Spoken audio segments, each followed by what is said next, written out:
They said a mail-order bride was nothing but property, disposable, worthless, meant to serve and suffer in silence. When Lydia Rowan was beaten and thrown from a stagecoach in the Arizona dust, left to die under the hungry eyes of predators, she learned that truth the hard way. But one man, a silent rancher with ghosts in his eyes and a colt on his hip, stepped forward and gave her the one thing no one else had, a choice. This is their story. Stay with me until the end and comment what city you're watching from so I can see how far this tale has traveled across the world. The Arizona sun had no mercy. It beat down on the dusty road leading into Copper Ridge like a hammer on an anvil, turning the air thick and shimmering, making the distant mountains waver like mirages. The stagecoach that thundered into town that afternoon kicked up clouds of red dust that hung in the air long after the wheels stopped turning, coating everything. The hitching posts, the wooden sidewalks, the faces of curious onlookers in a fine, gritty layer of the unforgiving desert. Inside Sal's saloon, men paused mid-drink. Outside Miller's general store, women clutched their packages and whispered behind gloved hands. Even the dogs seemed to sense something was wrong, slinking into whatever shade they could find and watching with wary eyes. The stagecoach door flew open with a violence that made the horses shy and stamp, and then she appeared. Or rather, she fell. Lydia Rowan hit the ground hard, her knees slamming into the dust, her hands barely catching her weight before her face followed. The white wedding dress she wore, or what remained of it, was torn at the shoulder, the fabric stained with dirt, sweat, and something darker that might have been blood. Her blonde hair, which should have been pinned up in careful curls for a bride, hung in matted tangles around a face that told a story no woman should have to live. The bruises were fresh. Purple and blue bloomed across her left cheek like some grotesque flower. Her lip was split, swollen on one side. When she tried to push herself up, her right wrist buckled, and she bit back a cry that came out as a whimper, the sound of someone who had learned that crying only made things worse. "Get out!" The voice from inside the stagecoach was slurred, thick with whiskey and rage. "Get the hell out, and don't you dare come crawling back, you worthless—" A bottle flew through the door, shattering against the side of the coach. Lydia flinched, curling into herself like she'd been struck again, her body remembering violence even when it didn't come. The man who emerged after her was everything a husband shouldn't be. Walter Crenshaw was 43, with the bloated face and unsteady gait of a man who loved his liquor more than anything else in this world. His vest was stained, his shirt half untucked, and when he pointed at Lydia with a thick, wavering finger, his eyes were bloodshot and mean. 3 days, he spat, his words carrying across the suddenly silent street. 3 goddamn days I gave you. 3 days to learn your place, to be a proper wife, to give me what I paid for. And what do? You cry. You fight. You make me look like a fool. He took a step toward her, and Lydia scrambled backward on her hands and knees, leaving smears of blood in the dust from where the rough ground had scraped her palms raw. "Please," she whispered, and her voice was hoarse, like she'd screamed herself raw. "Please, just let me go. I won't tell anyone. You'll die out here," Walter said. And he laughed. A wet, ugly sound that made several people in the growing crowd look away in shame. "That's what you'll do. Die like the garbage you are. I paid good money for a bride, and what did I get? A broken, useless thing that can't even keep her mouth shut when a man needs—" "That's enough." The voice came from the edge of the crowd, quiet but carrying the kind of authority that didn't need volume. It cut through Walter's drunken tirade like a knife through butter, and the entire street seemed to hold its breath. The crowd parted, and a man stepped through. Elias Carter wasn't the biggest man in Copper Ridge, but he might have been the most formidable. At 6 feet tall, with broad shoulders built from years of ranch work, he moved with the careful economy of someone who had learned that every action should have purpose. His dark hair, shot through with gray at the temples despite being only 35, was pushed back under a worn hat. His face was weathered, lined at the eyes and mouth, in a way that suggested he'd spent more time squinting into the sun than smiling. But it was his eyes that people noticed, dark, almost black, and so direct in their gaze that most folks found themselves looking away first. He wore a simple work shirt, sleeves rolled to his elbows, and canvas pants tucked into dusty boots. But at his hip riding easy in a worn leather holster, was a Colt peacemaker that everyone in town knew he could draw faster than most men could think. Elias walked past Walter Crenshaw without even glancing at him, moving straight to where Lydia huddled in the dust. He stopped about 6 feet away, close enough to help, far enough not to frighten, and slowly, deliberately, he crouched down until his eyes were level with hers. "Ma'am," he said, his voice low and careful, like he was approaching a wounded animal. "Can you stand?" Lydia stared at him, her blue eyes wide and glazed with shock. Her mouth opened, but no sound came out. She looked from Elias to Walter and back again, like she was trying to solve some impossible equation. "Now you wait just a damn minute," Walter blustered, finding his voice again. "That's my wife you're talking to. My property. I paid—" "You paid for a bride," Elias said, still not looking at Walter, his attention focused entirely on Lydia. "Not property, not livestock. A woman, a person, and from the look of things, you broke the contract first." He slowly extended his hand, palm up, giving Lydia the choice to take it or not. "Ma'am," he said again, "my name is Elias Carter. I have a ranch about 3 miles outside of town. Clean water, spare room, decent food, no questions asked, no debts owed. You can stay as long as you need to heal and figure out what you want to do next." He paused, and something that might have been the ghost of a smile touched his eyes. "Or you can walk away right now, and I'll respect that too. But either way, nobody's going to hurt you again, not while I'm standing here." The crowd had gone silent. Even Walter seemed struck temporarily speechless by the quiet certainty in Elias's words. Lydia looked at the offered hand. It was calloused, scarred across the knuckles, the hand of a working man.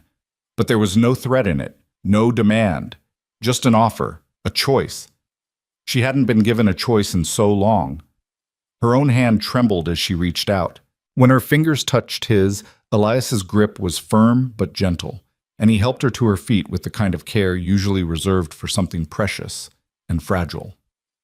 "Now you hold on." Walter started forward, but he didn't get far. Elias finally looked at him, and whatever Walter saw in those dark eyes made him stop cold.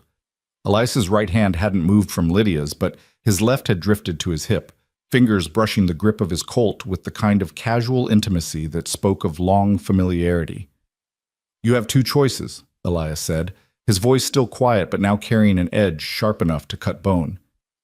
"Get back on that stagecoach and leave, or we can settle this another way. Your choice." Walter's face went purple, then white. His hand twitched toward his own belt, where a cheap pistol was tucked, but he was drunk and slow and everyone there knew it. Elias didn't even blink, just stood there with that same calm certainty, like he was discussing the weather instead of a man's life or death. "This ain't over," Walter finally spat, backing toward the stagecoach. "That's my wife. I paid good money." "Money doesn't buy people," Elias said. "Not anymore. Not ever again." Walter climbed back into the stagecoach, still muttering threats and curses, but there was no real force behind them now. The driver, who had watched the whole exchange with the weary expression of a man who'd seen too much and cared too little, just shook his head and snapped the reins. The coach lurched forward, wheels churning up more dust as it headed out of town, taking Walter Crenshaw and his rage with it. The crowd began to disperse, though the whispers would last for days. Elias ignored them all. He was still holding Lydia's hand, and he could feel how badly she was shaking. "Can you walk?" he asked gently. Lydia nodded, but when she took a step, her knees buckled. Elias caught her before she fell, his arm going around her waist, taking her weight easily. "It's all right," he murmured. "I've got you." "I can—" she started, her voice cracking.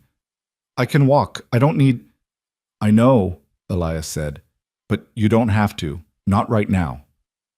Something in those words, the permission to stop being strong, to stop fighting, just for a moment, broke whatever was left of Lydia's composure. She didn't cry, but her breathing went ragged and her body sagged against him like all her strings had been cut. Elias's wagon was hitched outside the general store. He helped Lydia into the back where he'd laid out clean blankets over the supply crates, giving her something soft to sit on. She curled into the corner, making herself as small as possible, her arms wrapped tight around her knees. "Mr. Carter," came a voice, and Elias turned to find Mrs. Henderson, the doctor's wife, hurrying over with a basket. "I've got some clean cloth, some salve, and a little laudanum if she needs it for the pain. Much obliged, ma'am, Elias said, taking the basket. Mrs. Henderson leaned closer, lowering her voice.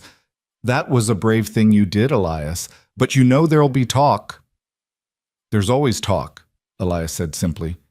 She can't stay out at your ranch alone with you. It isn't proper, Elias finished, and there was something almost bitter in the twist of his mouth.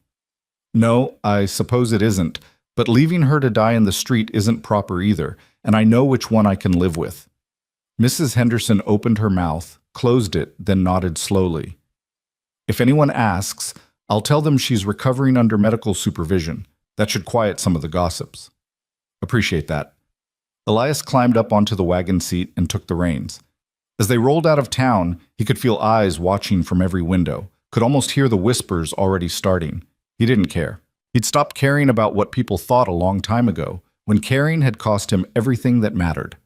The road to his ranch was rough, and he kept the horses at an easy pace to avoid jostling his passenger too much. Behind him, Lydia was silent, but he could hear her breathing, quick and shallow, the breathing of someone who was holding themselves together by sheer force of will.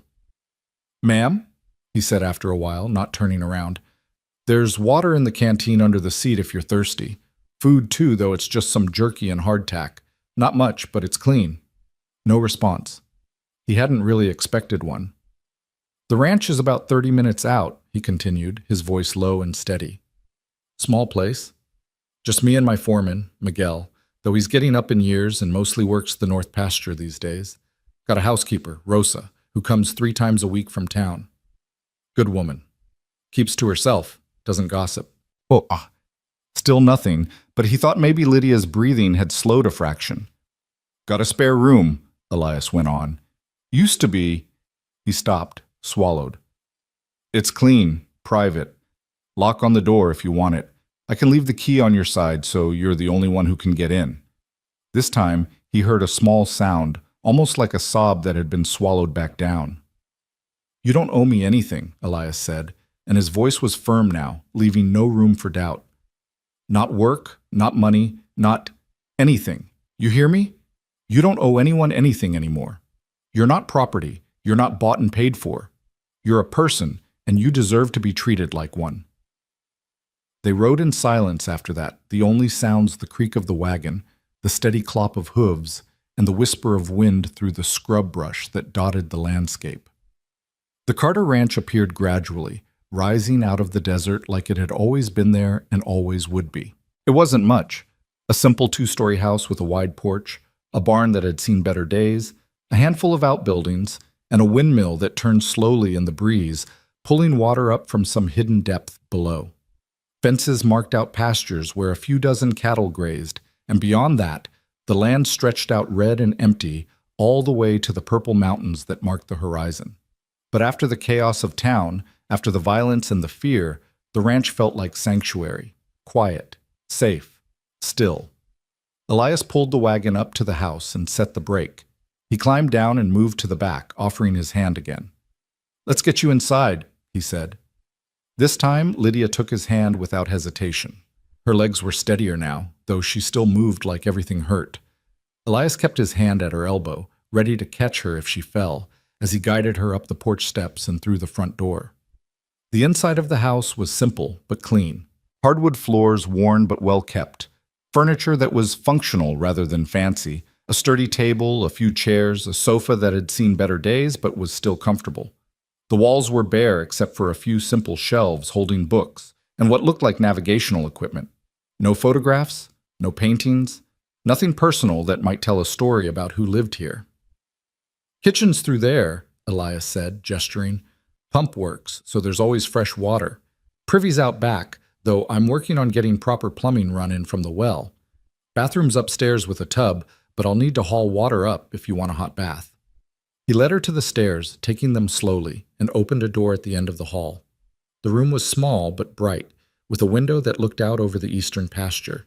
There was a bed with a simple iron frame, made up with clean white sheets and a patchwork quilt. A washstand with a basin and pitcher. A wardrobe. A chair by the window. And on the door, true to his word, was a sturdy lock with a key sitting on the inside frame. I'll bring up some water so you can wash, Elias said, and I'll see if I can find you something to wear. Won't fit perfect, but it'll be better than... He gestured vaguely at her ruined dress. Lydia stepped into the room like she was entering a church, her eyes wide, taking in everything. When she turned back to Elias, there were tears on her face, though her expression was still shell-shocked and distant. "Why?" she whispered. It was the first word she'd spoken since the street, and her voice was raw. "Why are you helping me?" Elias was quiet for a long moment. When he answered, his voice was soft, almost sad. "Because someone should have helped her," he said, "and nobody did." Before Lydia could ask what he meant, he stepped back into the hall. "I'll give you some privacy. Water will be outside the door in a few minutes. If you need anything at all, just knock on any door. I'll hear you." He pulled the door closed, and Lydia heard his footsteps retreat down the stairs. She stood there, swaying slightly, looking around the room that was suddenly hers. The bed, the window, the lock. Her hand trembled as she reached for the key, picked it up, fitted it into the lock. The mechanism turned with a solid click, and for the first time in 3 days, maybe for the first time in her whole life, Lydia was in a space where no one could get to her unless she chose to let them in. The sob that broke from her chest was wrenching, tearing its way up from some deep, dark place where she'd been storing all her pain, all her fear, all her rage. She pressed her fist against her mouth, trying to muffle the sound, but it was too big, too powerful. She sank to the floor, her back against the door, and cried like the world was ending. Downstairs, Elias heard. He stood at the base of the stairs, one hand gripping the banister so hard his knuckles went white, listening to the muffled sounds of a woman's breakdown and doing absolutely nothing. Because sometimes, the kindest thing you could do was let someone fall apart in private. He went to the kitchen, filled a large basin with water from the pump, and carried it upstairs. He set it gently outside her door, knocked once, and retreated before she could feel obligated to respond. Then he went to his own room, the master bedroom that had been his and Evelyn's, though he rarely slept there anymore, preferring the couch or sometimes the barn, and opened the wardrobe that still held her clothes. His hand hovered over a simple calico dress, blue with small white flowers. Evelyn had liked this one, had worn it when they'd driven into town for supplies, when they'd sat on the porch in the evenings, when they danced in the kitchen on her birthday. His jaw clenched, but he took the dress out anyway, along with some undergarments that he tried very hard not to look at too closely. He found a pair of soft shoes that might fit, folded everything carefully, carried the bundle to Lydia's door, and left it beside the water. By the time he made it back downstairs, the sun was setting, painting the sky in shades of orange and purple. Elias stood on the porch, rolling a cigarette with practiced ease, and watched the colors fade. Behind him, the house was quiet except for the occasional creak of old wood settling. Upstairs, Lydia had finally stopped crying. He wondered if she was washing or sleeping or just sitting in that locked room feeling safe for the first time in God knew how long. He wondered if she'd stay, if she'd run, if she'd wake up tomorrow and decide that a silent rancher with a dead wife and a reputation for violence wasn't any better than the drunk who'd beaten her. He wouldn't blame her if she did, but something in him, some small, stubborn part that he thought had died with Evelyn, hoped she wouldn't. The sun sank below the horizon, and the desert cooled rapidly, the way it always did. Elias finished his cigarette, ground it out carefully against the porch rail, and went inside to make dinner. He kept it simple: beans, bacon, fresh bread he'd bought in town that morning. He set 2 places at the table, then thought better of it and put one of the plates on a tray, along with a glass of milk, some of the salve Mrs. Henderson had provided, and clean bandages. He carried the tray upstairs and set it outside Lydia's door. Knocked once. "Food's outside," he called through the door. "And medicine for those bruises. Take your time. No rush."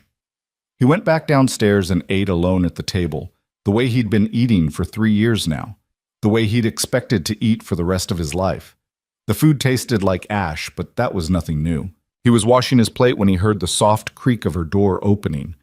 Footsteps across the floor, light and hesitant, the gentle scrape of the tray being picked up, the door closing again, the lock clicking home. Elias closed his eyes and let out a breath he hadn't known he was holding. She'd stayed, at least for tonight. It was a start. He finished cleaning up, checked that the doors were locked and the windows secure, then settled onto the couch with an old book he'd read a dozen times before. He didn't expect to sleep much. He rarely did these days, but at least he could rest, could let his guard down a fraction, could... A scream shattered the silence. Elias was on his feet and up the stairs before the sound even registered consciously, the book tumbling to the floor. His gun was in his hand, though he didn't remember drawing it, and every instinct screamed danger, threat, attack. Lydia! He reached her door, tried the handle, locked. Lydia, open the door. No! Her voice was raw, terrified. No, please, I'm sorry, I didn't mean to. Please don't. She wasn't talking to him. She was still trapped in whatever nightmare had grabbed her. Lydia, listen to me, Elias said, forcing his voice to stay calm, steady. You're safe. You're at my ranch. Nobody's going to hurt you. It was just a dream. Just a bad dream.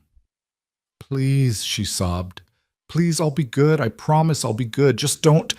You don't have to be anything, Elias said, and he slowly holstered his gun, pressing his palm flat against the door like he could somehow transfer calm through the wood. You don't have to be good or bad or anything. You just have to breathe. Can you do that for me? Just breathe. The sobbing on the other side of the door was gradually slowing, becoming less frantic. That's it, Elias murmured. In and out, nice and slow. You're safe. I promise you're safe. Elias? Her voice was small, uncertain, like a child's. I'm here. Will... She paused, and he heard her take a shuddering breath. Will you stay? Just until I fall asleep? I can't... I'll stay, he said immediately. As long as you need. He settled onto the floor in the hallway, his back against the wall beside her door. Inside, he heard the creak of the bed as she lay back down. Are you still there? She asked after a moment. Still here. Thank you. No need for thanks. They sat in silence for a while, separated by a wooden door but somehow together in the dark. Elias? Lydia's voice was drowsy now, exhaustion pulling her back towards sleep. Who was she? The woman you couldn't help? Elias's throat tightened. He'd been asked that question before in different ways, by different people. He'd never answered it, but something about sitting in the dark, talking to a woman he couldn't see, made the truth easier.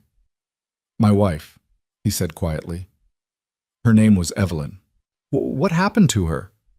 He was quiet for so long that he thought maybe Lydia had fallen asleep, but then he heard her breathe, waiting, and the words came tumbling out before he could stop them. She killed herself 3 years ago, hung herself from a beam in the barn. His voice was flat, emotionless, reciting facts. They said it was because of me, because I was cold, distant, cruel, because I drove her to it. Did you? Lydia asked, and there was no judgment in her voice, just genuine curiosity. No, Elias said, but I couldn't prove it, and in this country a man's word means more than a dead woman's truth. I'm sorry. So am I. More silence. Then, so soft he almost missed it. I believe you. Elias closed his eyes, and for the first time in 3 years he felt something in his chest that might have been relief. Sleep, he said. I'll be here when you wake up.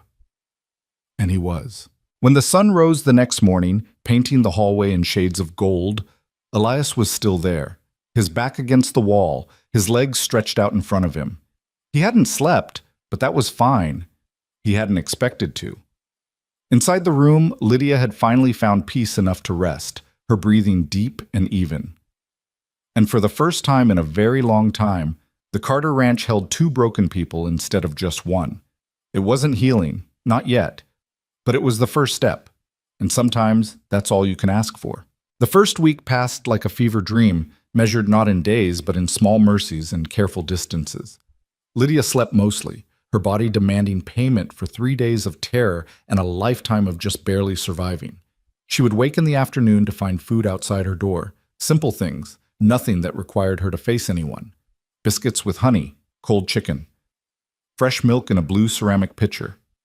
Once, a bowl of stew that was still warm. steam rising into the hallway like a gentle ghost. She ate alone in her room with the door locked, and Elias never asked her to do otherwise. On the third day, she found a dress laid out on the chair by her window. Not the calico one from that first night. She'd folded that carefully and left it outside her door like returning something borrowed, but another one, this time a practical gray cotton with small pearl buttons. Next to it, a note in careful handwriting, "No rush, whenever you're ready." She wasn't ready, but she put the dress on anyway because her ruined wedding gown had finally become unbearable to look at, a ghost she needed to bury. On the fifth day, she unlocked her door and left it open. It was a small thing, barely worth noticing, but when Elias came upstairs that evening with her dinner, he paused in the hallway and looked at that open door for a long moment before setting the tray down and walking away without a word. On the seventh day, Lydia came downstairs. It was early morning, the house still cool and dim, and she moved like a shadow, barely breathing, ready to flee at the slightest sound. But the house was quiet. Through the kitchen window, she could see Elias outside, working with a horse in the small corral beside the barn. He was speaking to the animal in low, patient tones, and even from this distance, she could see how the horse, a young chestnut mare with a white blaze, leaned into his touch, trusting him completely. She watched for a while, then made herself coffee with hands that only shook a little. The normalcy of it, the ritual of grinding beans, boiling water, the bitter smell that filled the kitchen, was almost enough to make her cry again. "Morning." Lydia spun around so fast she nearly dropped the cup. Elias stood in the doorway, his hat in his hands, his expression carefully neutral.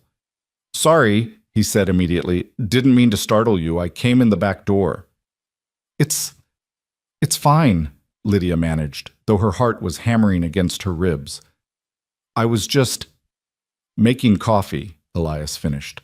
"That's good. Real good. I usually just boil yesterday's grounds again, so whatever you made is bound to be better than what I'm used to." He moved to the counter, giving her a wide berth, and poured himself a cup from the pot she'd made. He took a sip, and something that might have been surprise crossed his face. "That's actually really good," he said. "Where'd you learn to make coffee like this?" "My mother," Lydia said quietly. "She worked in a hotel kitchen in Philadelphia. Said the secret was a pinch of salt to cut the bitterness." "Smart woman." They stood in silence for a moment, drinking their coffee.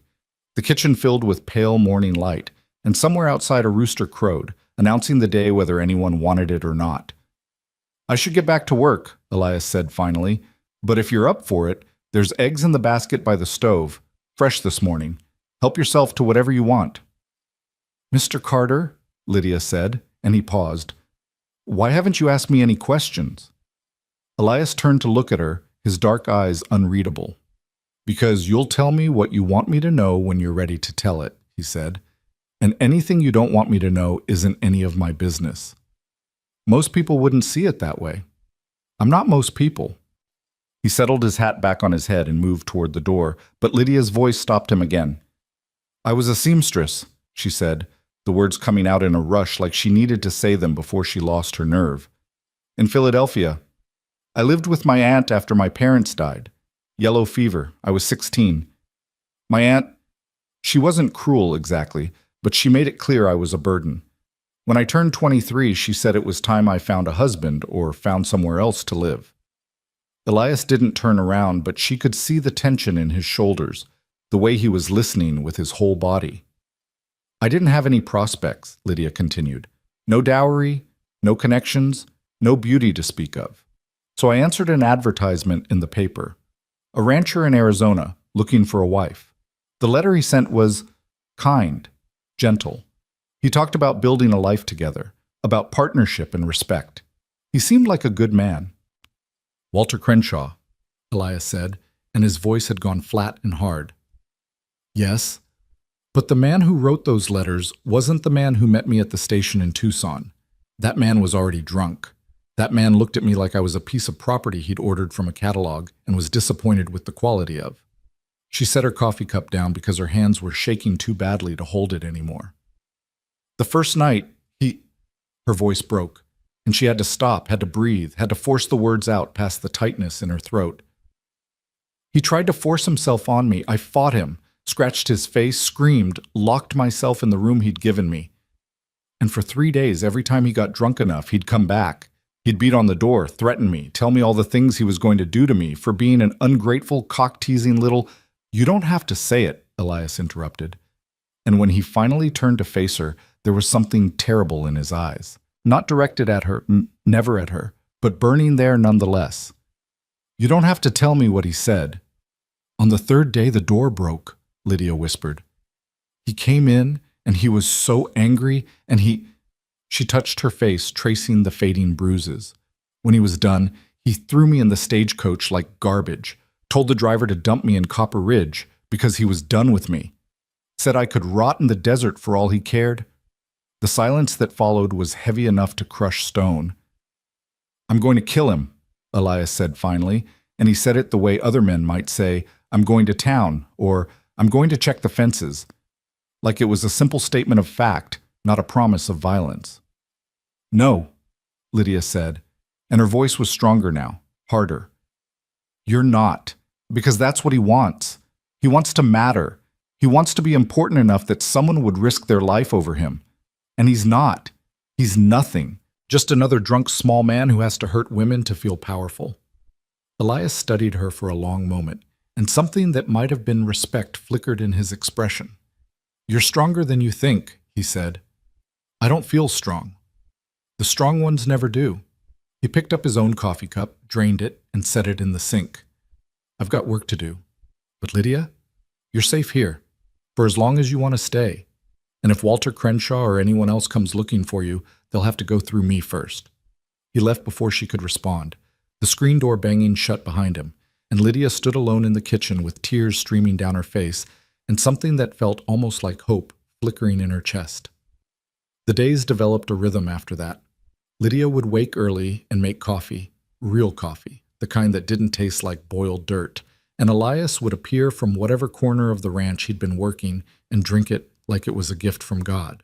They didn't talk much during these morning meetings, just shared the quiet companionship of two people who had learned that silence could be kinder than words. Then Elias would disappear to work the ranch, and Lydia would exist. She would sit on the porch and watch the desert, or wander through the house, or sometimes just stand at her window and stare at nothing, trying to remember who she'd been before Walter Crenshaw had broken her.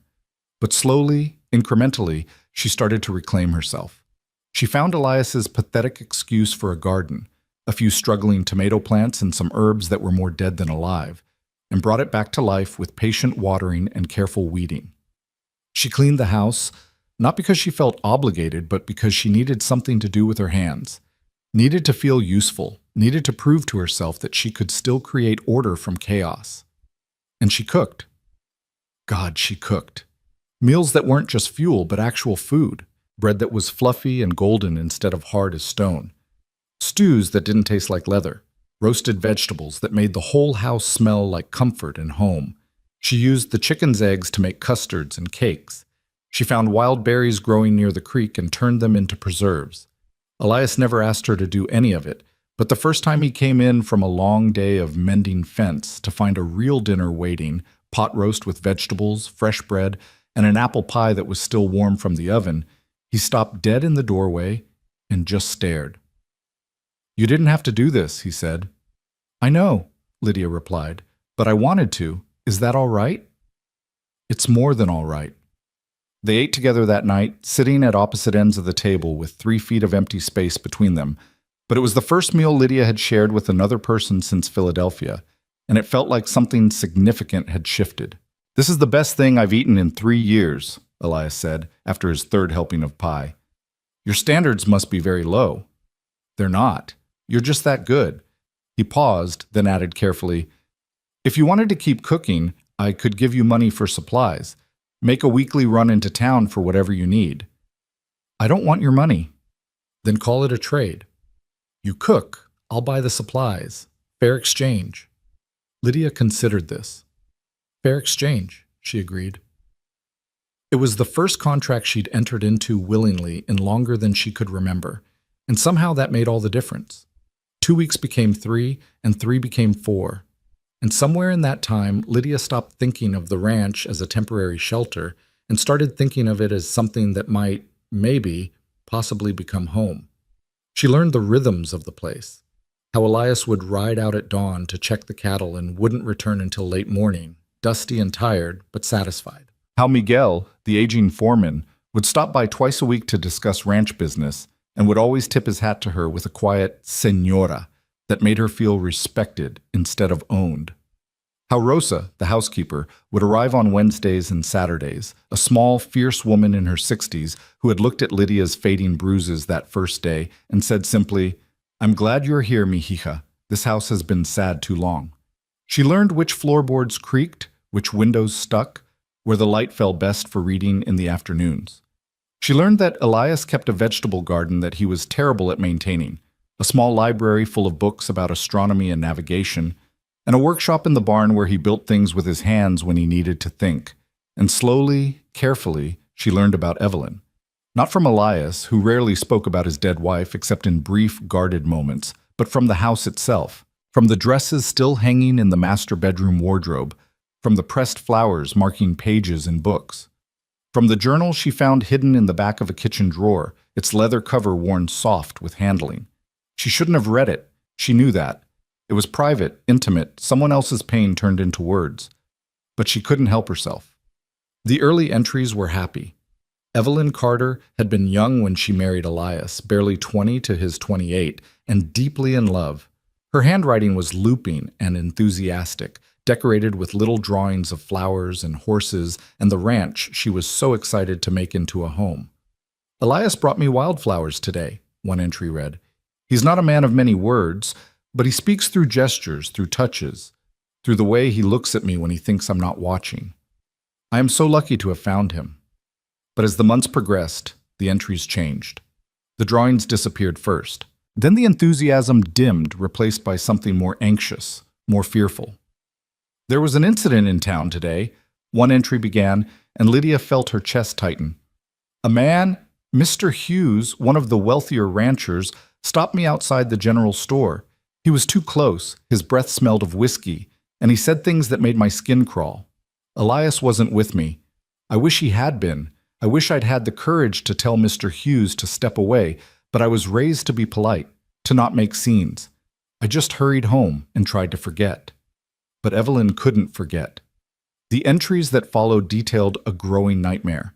Hughes appearing at the ranch when Elias was away, Hughes following her in town. Hughes making comments that started as compliments and grew increasingly crude, increasingly possessive. "He cornered me today," one entry read, the handwriting shakier now, less controlled, "in the alley behind the church. Put his hand on my waist and told me I was wasting myself on a cold, broken man like Elias. Said he could show me what a real man could do. I pushed him away and ran, but I can't stop shaking. I can't stop feeling his hands on me. I want to tell Elias, but what can he do? Hughes is powerful, respected. No one would believe me. And if Elias confronted him, if there was violence, Elias would be the one blamed. I won't risk that. I won't risk losing him." Lydia's hands trembled as she turned the pages, reading through Evelyn's descent into despair. The final entries were brief, disjointed, the writing of someone who had given up hope. "I can't bear it anymore. The way Hughes looks at me, the things he says, the knowledge that no one will help me, that no one will believe me, that I am utterly alone in this. I've thought about leaving, but where would I go? I have no family, no money, no skills that would allow me to survive on my own. I am trapped, and I am so tired." The last entry was dated 3 years ago, just 2 days before Evelyn's death. "I love Elias. I need him to know that. Whatever happens, whatever people say, I love him. He deserves better than this, better than me. I'm sorry." Lydia closed the journal carefully, her vision blurred with tears. She sat at the kitchen table for a long time, just holding the worn leather, feeling the weight of another woman's suffering. She understood now. Understood why Elias had stepped forward in the street that day, why he'd brought her here, why he'd given her safety and space and respect without asking for anything in return. He was trying to save her the way he hadn't been able to save Evelyn.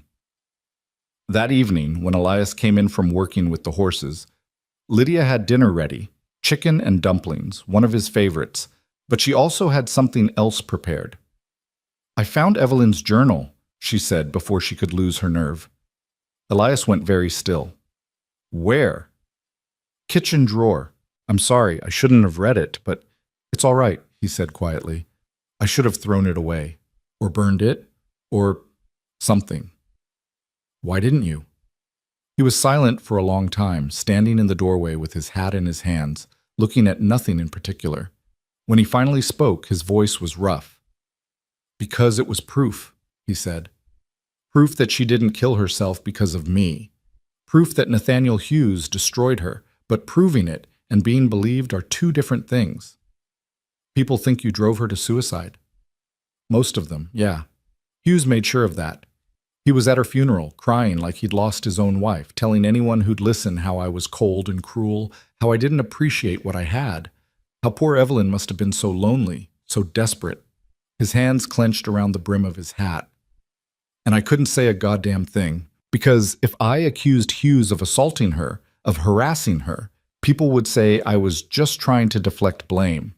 A man like him, wealthy, respected, pillar of the community, versus a man like me? Who do you think they'd believe? So you just let them think the worst of you? What choice did I have? He finally looked at her and his eyes were full of old pain. I tried to tell the truth, went to the sheriff, showed him the journal, explained what Evelyn had been going through. You know what he said? He said troubled women often make up stories, that Evelyn was clearly unbalanced, and that I should be grateful he wasn't charging me with anything. Lydia felt sick. And Hughes? Still runs his ranch, still comes to town every Saturday and tips his hat to the ladies and buys rounds at the saloon. Still walks around like he's done nothing wrong, because to everyone else, he hasn't.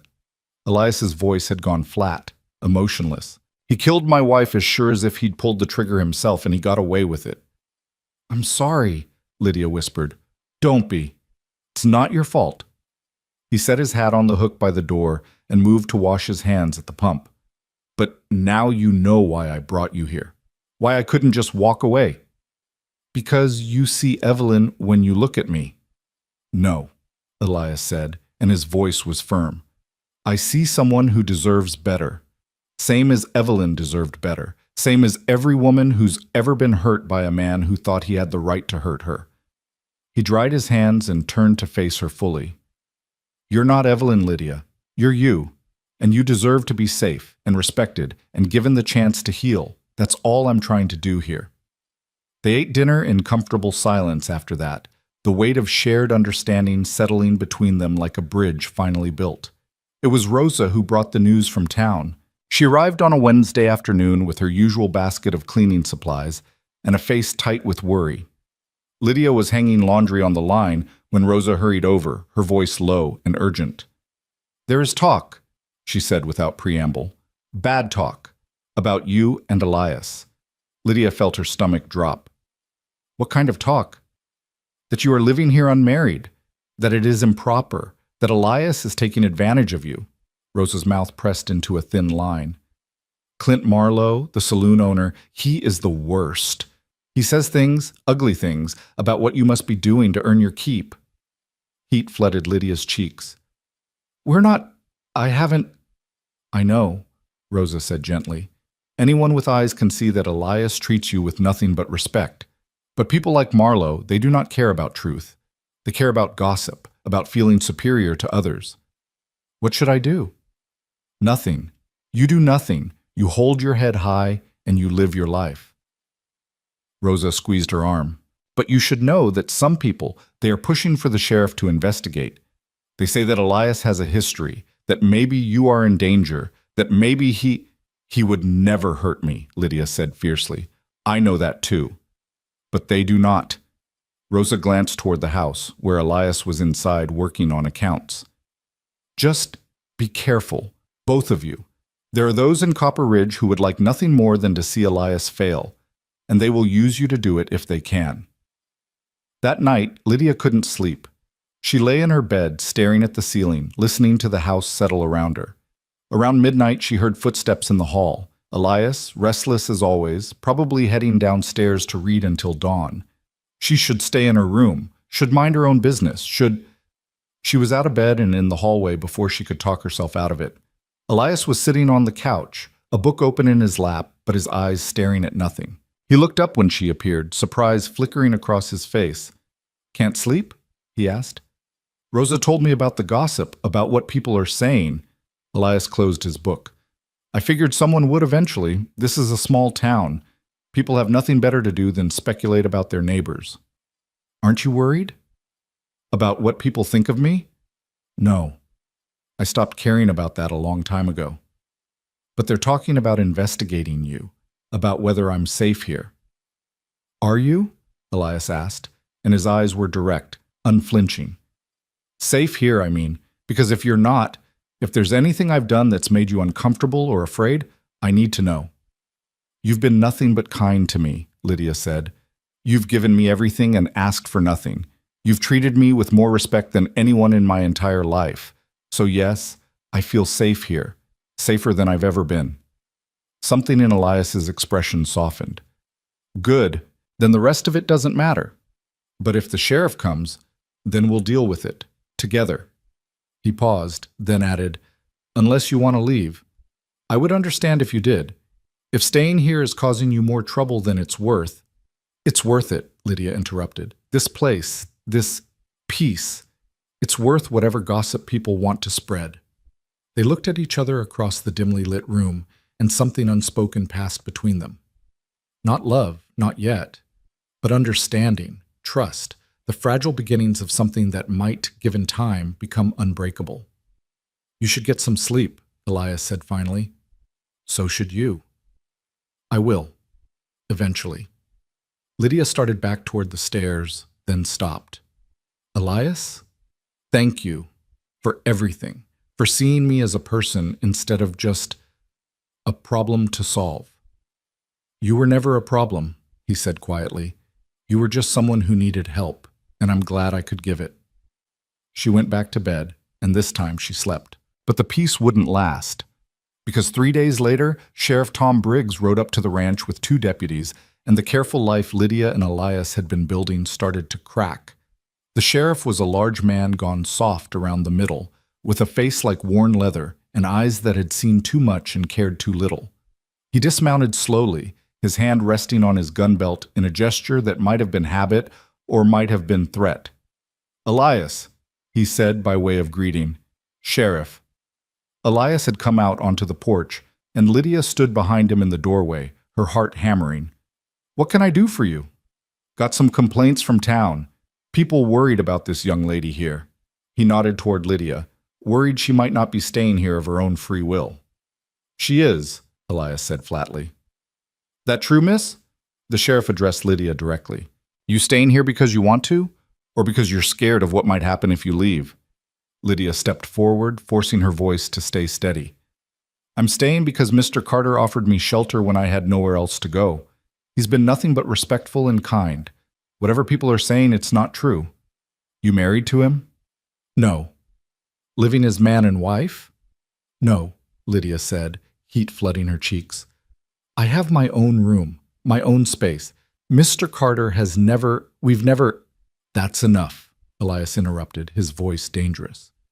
"She's answered your question. Now, unless you have actual evidence of wrongdoing, I'd appreciate it if you'd leave my property."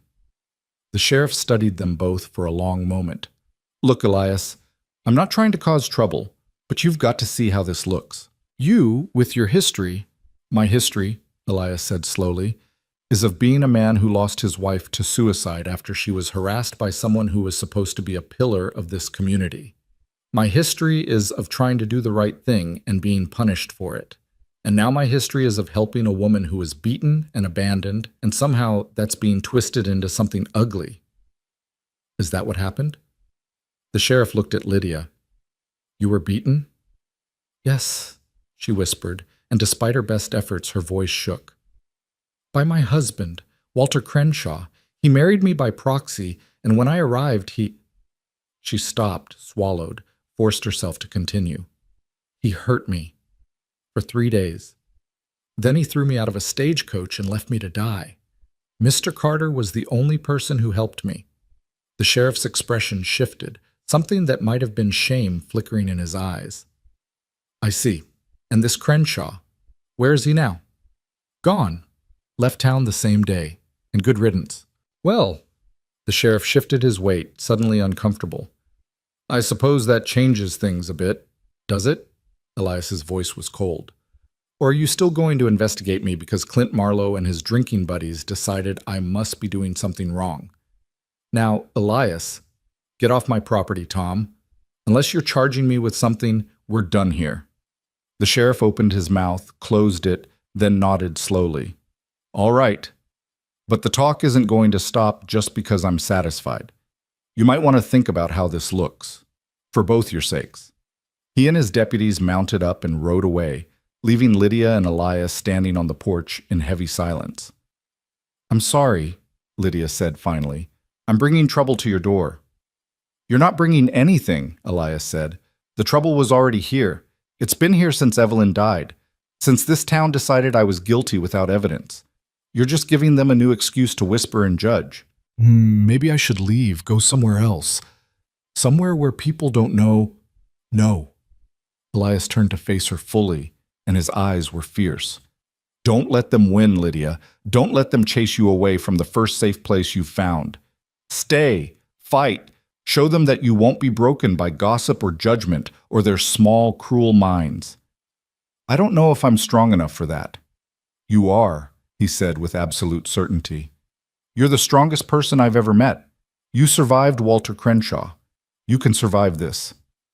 She wanted to believe him, wanted to have that kind of courage, that kind of strength, but standing there on the porch, watching the dust settle where the sheriff had ridden away, all she felt was small and scared and so very tired of fighting. Come on, Elias said gently. Let's go inside. I'll make us some coffee, though it'll taste terrible compared to yours, and we'll figure out what to do next. They went inside together, and as the door closed behind them, Lydia couldn't shake the feeling that something was coming. Something worse than gossip. Something that would test them both in ways they couldn't yet imagine. She just didn't know how right she was. The storm broke 2 weeks later, not with rain but with federal badges and accusations that cut deeper than any knife. Lydia was in the garden, her hands deep in the soil, coaxing life from the stubborn Arizona earth. She'd discovered she had a gift for growing things, for taking what seemed dead and making it bloom again. Maybe because she understood what it felt like to be broken and still have to find a way to survive. She heard the horses first, too many of them, moving too fast. By the time she stood and wiped the dirt from her hands, 3 riders had already crested the rise, their horses kicking up dust devils that twisted in the morning heat. 2 wore the silver stars of federal marshals. The third was Sheriff Briggs, looking like he'd rather be anywhere else. Elias emerged from the barn, and Lydia saw his body go rigid, saw his hand drift toward his hip before he forced it still. Whatever these men wanted, it wasn't going to be good. Elias Carter? The lead marshal was a thin man with cold eyes and a mouth like a knife wound. He dismounted with the precise movements of someone who'd done this 1,000 times before. That's me. I'm Marshal Webb. This is Marshal Harrison. We need to ask you some questions about events that took place approximately 3 years ago. Lydia's blood went cold. She started moving toward the house, but Elias caught her eye and gave a small shake of his head. Stay back. Stay safe. What events? Elias asked, his voice carefully neutral. The death of Nathaniel Hughes. The name fell like a stone into still water, sending ripples of shock through the morning air. Lydia felt her knees go weak. Hughes. The man who tormented Evelyn, the man whose assault had driven her to suicide. He was dead? Hughes died 4 days ago, Webb continued, watching Elias's face like a hawk watches a rabbit. Shot twice in his study. His widow, Margaret Hughes, was killed the same night, also shot. Someone wrote a message on the mirror in her blood. For Evelyn. You want to tell me about that? Elias's face had gone pale, but his voice stayed steady. I don't know anything about it. No? Because we have a witness who says otherwise. Says you hired him 6 months ago to kill Hughes, paid him $500 up front, promised another $500 when the job was done. That's a lie. Is it? Because this witness, Marcus Reed, does that name mean anything to you? He's got a lot of details. Says you met him in a saloon in Tucson. Says you told him exactly how Hughes destroyed your wife. Says you wanted him to make Hughes suffer before he died. I've never been to Tucson, never heard of Marcus Reed, and I sure as hell never hired anyone to kill Nathaniel Hughes. Elias's hands had curled into fists at his sides. Though I can't say I'm sorry he's dead. That man was a monster who destroyed my wife and got away with it. That sounds like motive to me, Marshal Harrison said. He was bigger than Webb, with the build of a man who enjoyed violence. You just admitted you hated him. Half the territory hated him. Hughes was a rich bastard who thought his money put him above the law. I wasn't the only person who wanted him dead. But you're the only person whose wife's name was written in blood at the crime scene. Webb pulled out a pair of iron shackles. Elias Carter, you're under arrest for conspiracy to commit murder. You'll be transported to Tucson to stand trial. On what evidence? Elias demanded. The word of some man I've never met? That's not enough. It's enough to hold you while we investigate. And if you're innocent like you claim, the trial will prove it. Webb moved forward with the shackles. Now we can do this easy or hard. Your choice. Lydia couldn't stay silent anymore. She ran forward, putting herself between Elias and the marshals. Wait! You can't just arrest him based on some stranger's word. What proof do you have? What evidence? Ma'am, you need to step aside, Webb said, his voice cold. No, I won't let you. Lydia. Elias's voice was quiet but firm. It's all right. Let them do their job. It's not all right. They're accusing you of murder. And fighting them won't change that. He looked at her, and his eyes were steady despite the fear she could see lurking in their depths. Go into town, find Rosa, tell her what happened. She'll know what to do. Elias, trust me. Please.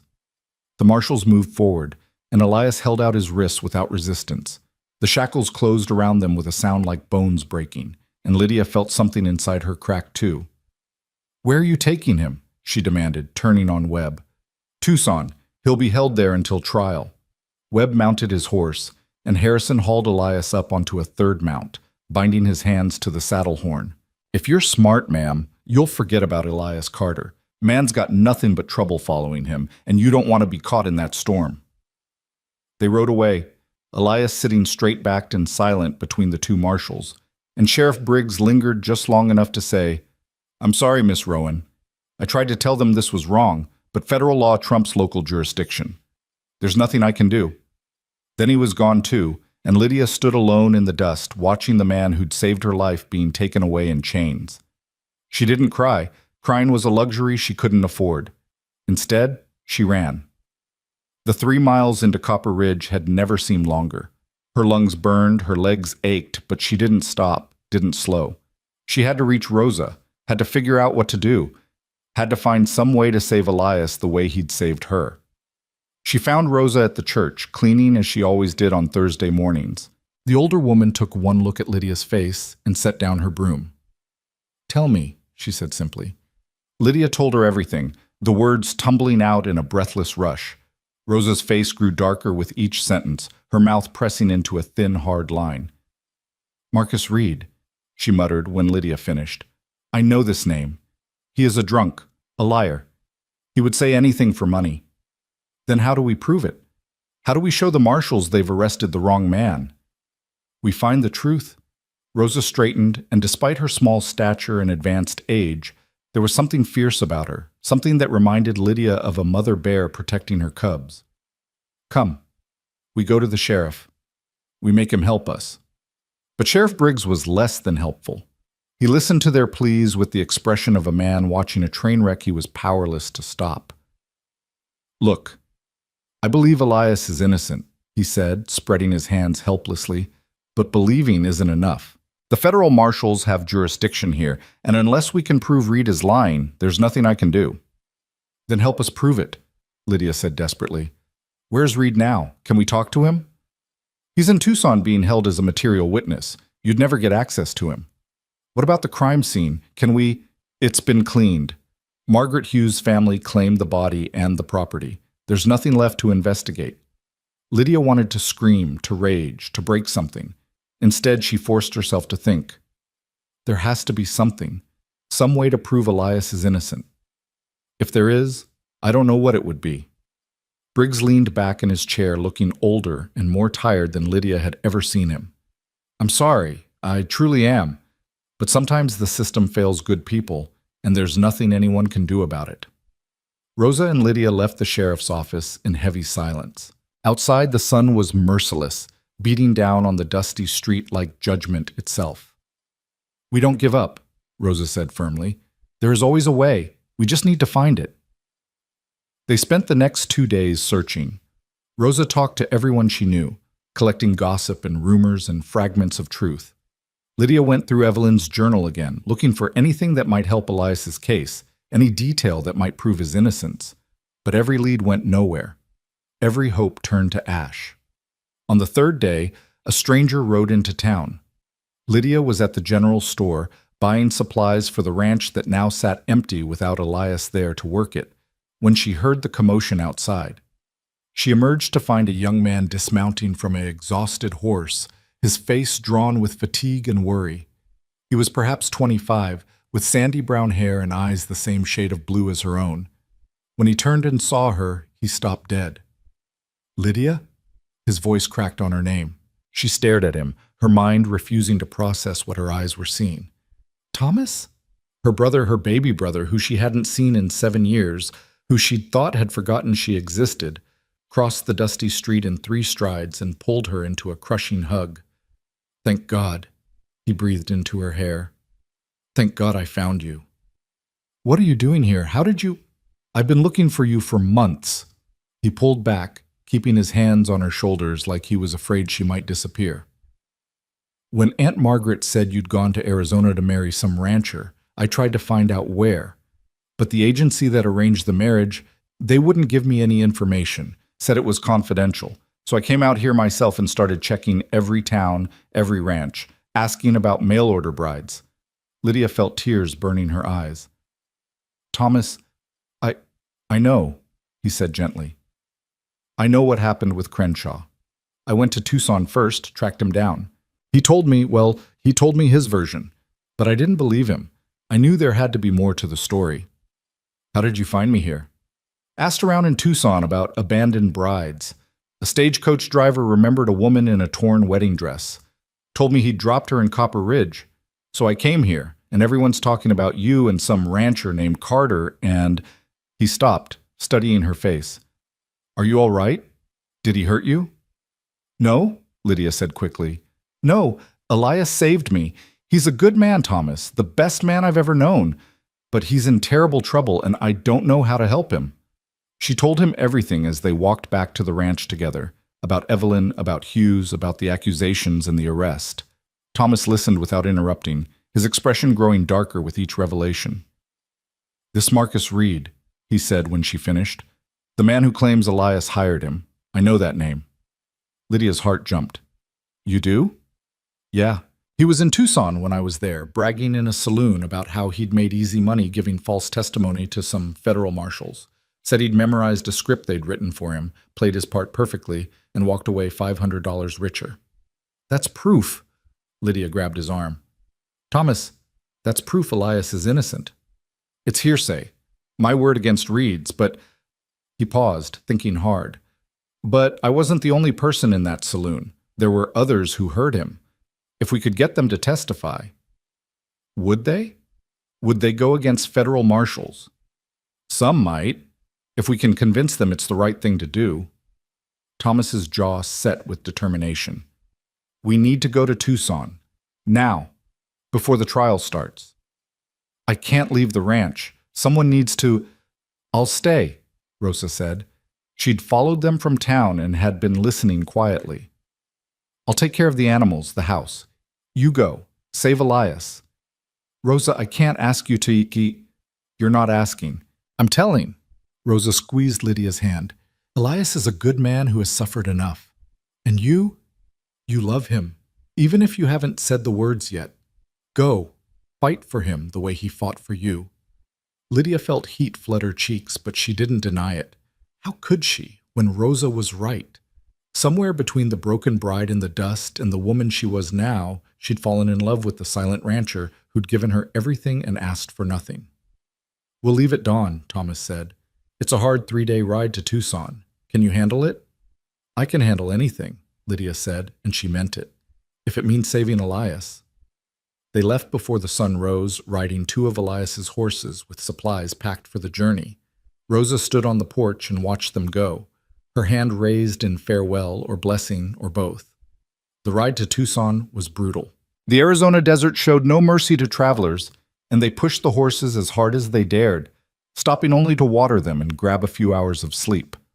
Thomas talked as they rode, filling in the years they'd been apart.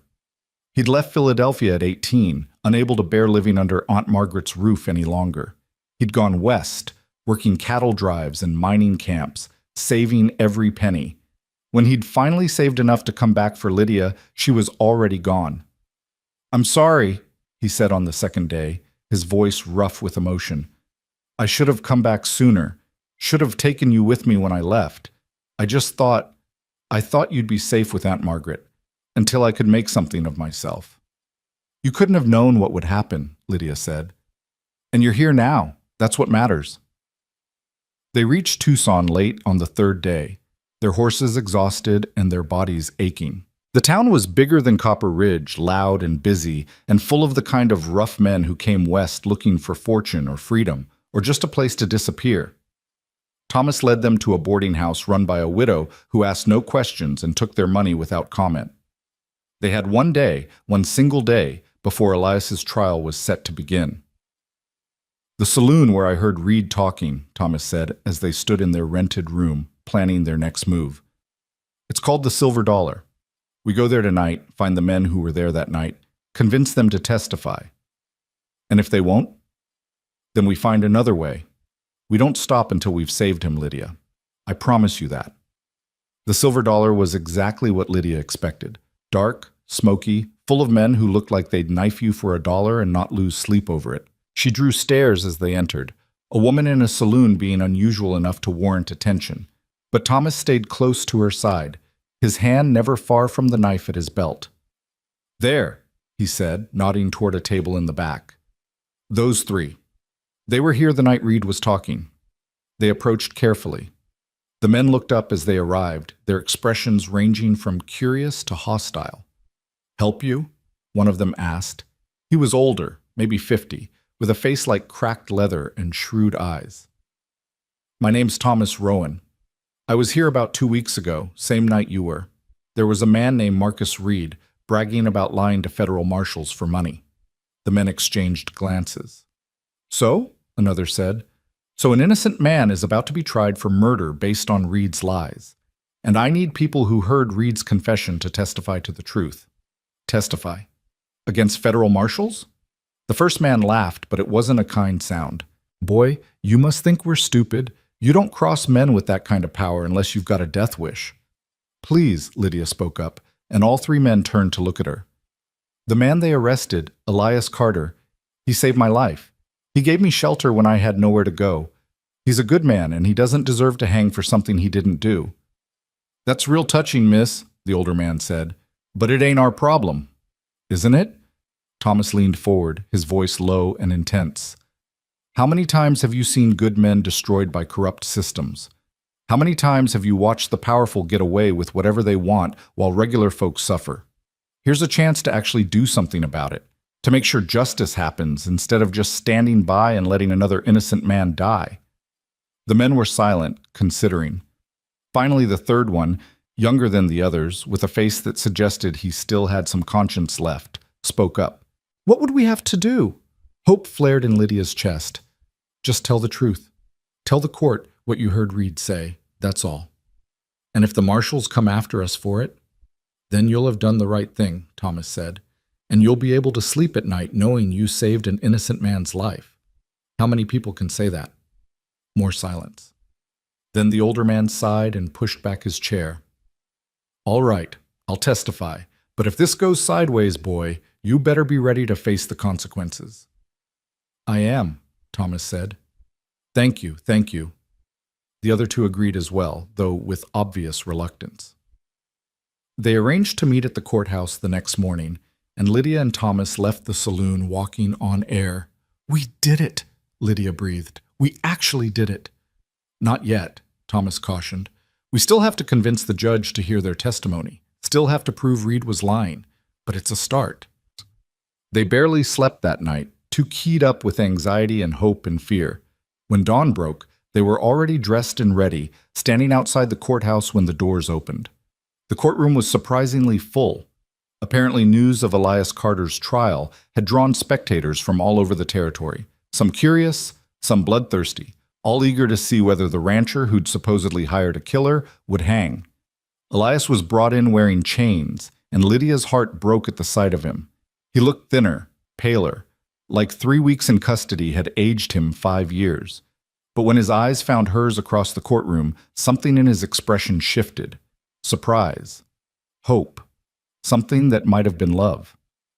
The judge was a hard-faced man named Caldwell, who looked like he'd never smiled in his life. The prosecutor was young and ambitious, clearly eager to make a name for himself by convicting a murderer. Elias's court-appointed lawyer was old and tired and already looked defeated. The trial began with Marcus Reed taking the stand. He told his story with practiced ease, how Elias had approached him in Tucson, how he'd described in detail what Hughes had done to Evelyn, how he'd paid Reed $500 up front to kill the man who'd destroyed his wife. "And did you accept this offer?" the prosecutor asked. "No, sir," Reed said, looking properly scandalized. "I'm no killer. I told Mr. Carter I wanted no part of it, but he said if I didn't do it, he'd find someone else who would." "Liar," Elias said quietly, but the judge silenced him with a sharp look. "Did you report this conversation to the authorities?" "Not at first. I was scared, to be honest. Scared of what Mr. Carter might do if I betrayed him. But when I heard about the Hughes murders, both of them, with that message written in blood, I knew I had to come forward." It was a convincing performance. Even Lydia, who knew it was all lies, could see how the jury was responding, their expressions hardening against Elias. Then it was the defense's turn, and Elias's exhausted lawyer stood slowly. "Mr. Reed, have you ever been convicted of a crime?" "Objection," the prosecutor said immediately. "The witness is not on trial here." "Sustained," Judge Caldwell said. The lawyer tried a few more questions, but Reed deflected them all with ease. By the time he stepped down, the damage was done. The prosecutor called a few more witnesses, people who testified that Elias had hated Hughes, that he'd been heard making threats, that he was a violent man with a grudge. It was all circumstantial, but it was building toward a picture of guilt that would be hard to overcome. When the prosecution rested, Elias's lawyer stood. "Your Honor, the defense calls Thomas Rowan." Thomas took the stand, and Lydia held her breath as he was sworn in. He told the court about hearing Reed in the saloon, about the man's boasts of lying for money. The prosecutor tried to tear him apart on cross-examination, suggesting he was simply trying to help his sister save her lover, but Thomas stayed calm and consistent. "I have no reason to lie," he said. "I'd never met Elias Carter before 3 days ago. I'm just telling the court what I heard." Then the 3 men from the Silver Dollar testified, one by one. The prosecutor tried to discredit them. They were drunks, criminals, unreliable witnesses, but they held firm. All 3 told the same story, and even Judge Caldwell looked intrigued. "Mr. Reed," the judge said, calling him back to the stand, "you've heard these testimonies. Do you have a response?" Reed's confidence had slipped. He looked nervous now, trapped. "They're lying. They're friends of Carter's, or—" "We've never met Elias Carter," one of the saloon men called out. "We're just telling the truth." The courtroom erupted in whispers, and the judge had to bang his gavel for order. "Marshal Webb," he said, "I'd like to know how you came to have Marcus Reed as a witness in the first place."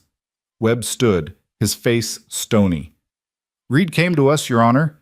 Said he had information about the Hughes murders." "And did you verify his story? Investigate his background? Check whether he had any reason to fabricate testimony?" "We followed standard procedures." "That's not what I asked." Judge Caldwell's voice was sharp. "Did you verify his story?" Webb was silent, and that silence was damning. The trial recessed for lunch, and Lydia managed to catch a moment with Elias as he was being led back to his cell. "Lydia," he said, and his voice was rough with emotion, "you came. You—" Of course I came. Did you really think I'd just let them hang you without a fight? You've done so much. You and your brother. I don't know how to. Then don't, she interrupted. Don't try to thank me or repay me or whatever you're thinking. Just stay alive. Come home. That's all I want. He looked at her for a long moment, and she saw everything he couldn't say in his eyes. Then the marshal pulled him away, and Lydia was left standing in the courthouse hallway, her heart racing. The afternoon session brought the final witnesses. Elias took the stand in his own defense, and despite the exhaustion and fear, he spoke clearly and firmly. I never met Marcus Reed, he said.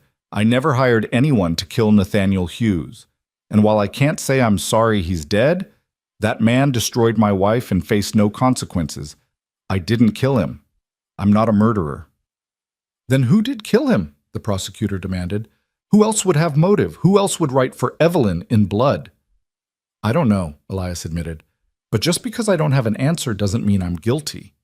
The prosecutor tried to tear him apart, but Elias stayed steady.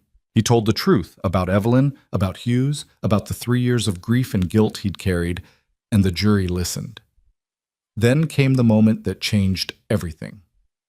The courtroom doors opened and an elderly woman walked in, leaning heavily on a cane. She was small, dressed in black, with silver hair pulled back in a severe bun, and despite her age and apparent frailty, she moved with purpose. Your Honor, she said in a voice that carried despite its softness, I apologize for the interruption, but I have information relevant to this case. Judge Caldwell frowned. And you are? My name is Rosa Delgado. I was housekeeper for Nathaniel Hughes, and I killed him. The courtroom exploded. People were on their feet, shouting, demanding answers. The judge banged his gavel furiously, calling for order, and the marshals moved to take Rosa into custody. Wait, she commanded, and something in her voice made them pause. I will come with you willingly, but first, let me speak. Let me tell the truth. Caldwell looked torn between maintaining order and his obvious curiosity. Finally, he nodded. Proceed, but make it quick. Rosa took the stand, was sworn in, and began to speak. Her voice was steady, but Lydia could see tears tracking down her weathered cheeks. I worked for the Hughes family for 30 years, she said. I cleaned their house, cooked their meals, raised their children. I knew every secret, every sin, every crime they tried to hide. And the greatest crime was what Nathaniel Hughes did to young women. He would pursue them, hunt them, trap them, and when they resisted, he would destroy them. Evelyn Carter was not his first victim. She was not even his 10th. The courtroom was utterly silent now. My own daughter, Rosa continued, her voice breaking, was one of them. 20 years ago, when she was just 17, Hughes violated her, then paid men to say she'd seduced him.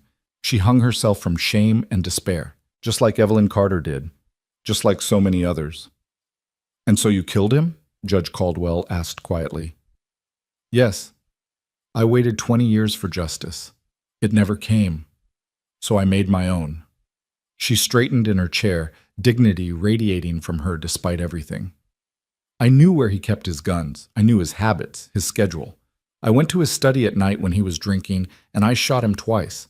Once for my daughter, once for Evelyn, and all the others. And Mrs. Hughes. Rosa's expression hardened. Margaret knew.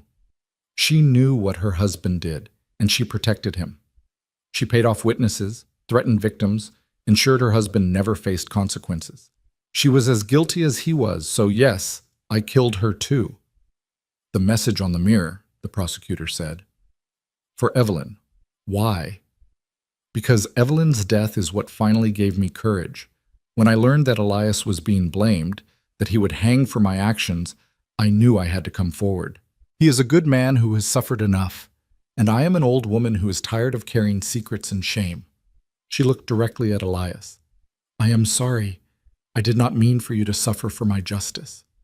Rosa, no, Elias said, his voice breaking. You don't have to. Yes, I do, she said gently. You saved Lydia. You gave her sanctuary and healing. You are building something good from the ashes of tragedy. I will not let that be destroyed. She turned back to the judge. I am ready to accept the consequences of my actions. I killed 2 people, and I do not deny it. Do with me what you will." The courtroom was in chaos again, but this time Judge Caldwell didn't bother trying to restore order. He just sat there, looking at Rosa with something that might have been respect in his hard eyes. "Marshal Webb," he said finally, "place Mrs. Delgado under arrest, and release Elias Carter immediately. All charges are dropped." Elias's chains were removed right there in the courtroom, and Lydia was running before she even realized she'd moved. She threw herself into his arms, and he caught her, holding her like she was the only solid thing in a world gone mad. "I thought I'd lost you," she sobbed into his shirt. "I thought they were going to hang you, and I couldn't." "I'm here," he murmured, his arms tight around her. "I'm here, and I'm not going anywhere." Behind them, Rosa was being led away in chains, and she was smiling. They wouldn't let Lydia see Rosa that night. The marshals had taken her to a cell in the federal building, and visitors were strictly forbidden until after her arraignment. But Lydia stood outside that cold stone building until well past midnight, as if her presence alone could somehow protect the woman who had sacrificed everything to save Elias. Thomas finally convinced her to leave, his hand gentle on her shoulder. "She made her choice, Lydia, and it was made with open eyes. You can't take that away from her by refusing to honor it." "She shouldn't have had to make that choice," Lydia said, her voice raw. "None of this should have happened. Not to Evelyn, not to Rosa's daughter, not to any of them." "No," Thomas agreed. "But it did. And now all we can do is make sure their stories are heard. Make sure people know the truth about what Nathaniel Hughes was." Elias had been silent through most of this, standing a few feet away with his hat in his hands, staring at the federal building like he could see through its walls to the woman imprisoned inside. When he finally spoke, his voice was thick with grief. "She knew," he said. "All these weeks, Rosa knew who killed Hughes, and she said nothing. Let me get arrested, let me face trial, nearly let me hang before she came forward. She was protecting you," Lydia said. "If she'd confessed earlier, people might have thought you put her up to it, might have said you manipulated an old woman into taking the fall. By waiting, by letting the trial play out, she made sure no one could doubt her confession was real. That doesn't make it right." "No," Lydia agreed, "but it makes it hers. Her choice, her justice, her consequences. We have to respect that, even if it breaks our hearts." They returned to the boarding house in heavy silence. Thomas excused himself to his own room, leaving Lydia and Elias alone in the narrow hallway. They stood there for a long moment, neither quite knowing what to say now that the immediate crisis had passed. "You saved my life," Elias said finally. "You and your brother. If you hadn't come to Tucson, if you hadn't found those witnesses—" "You saved mine first," Lydia interrupted, "on that dusty street in Copper Ridge, when you could have just walked away like everyone else did." "That was different." "How?" "Because you were innocent. You deserved to be saved. He stopped, his jaw clenching. "I've been carrying guilt for 3 years, Lydia. Guilt that I couldn't protect Evelyn, that I didn't see what was happening until it was too late. That I survived when she didn't. Maybe I deserve to hang for that."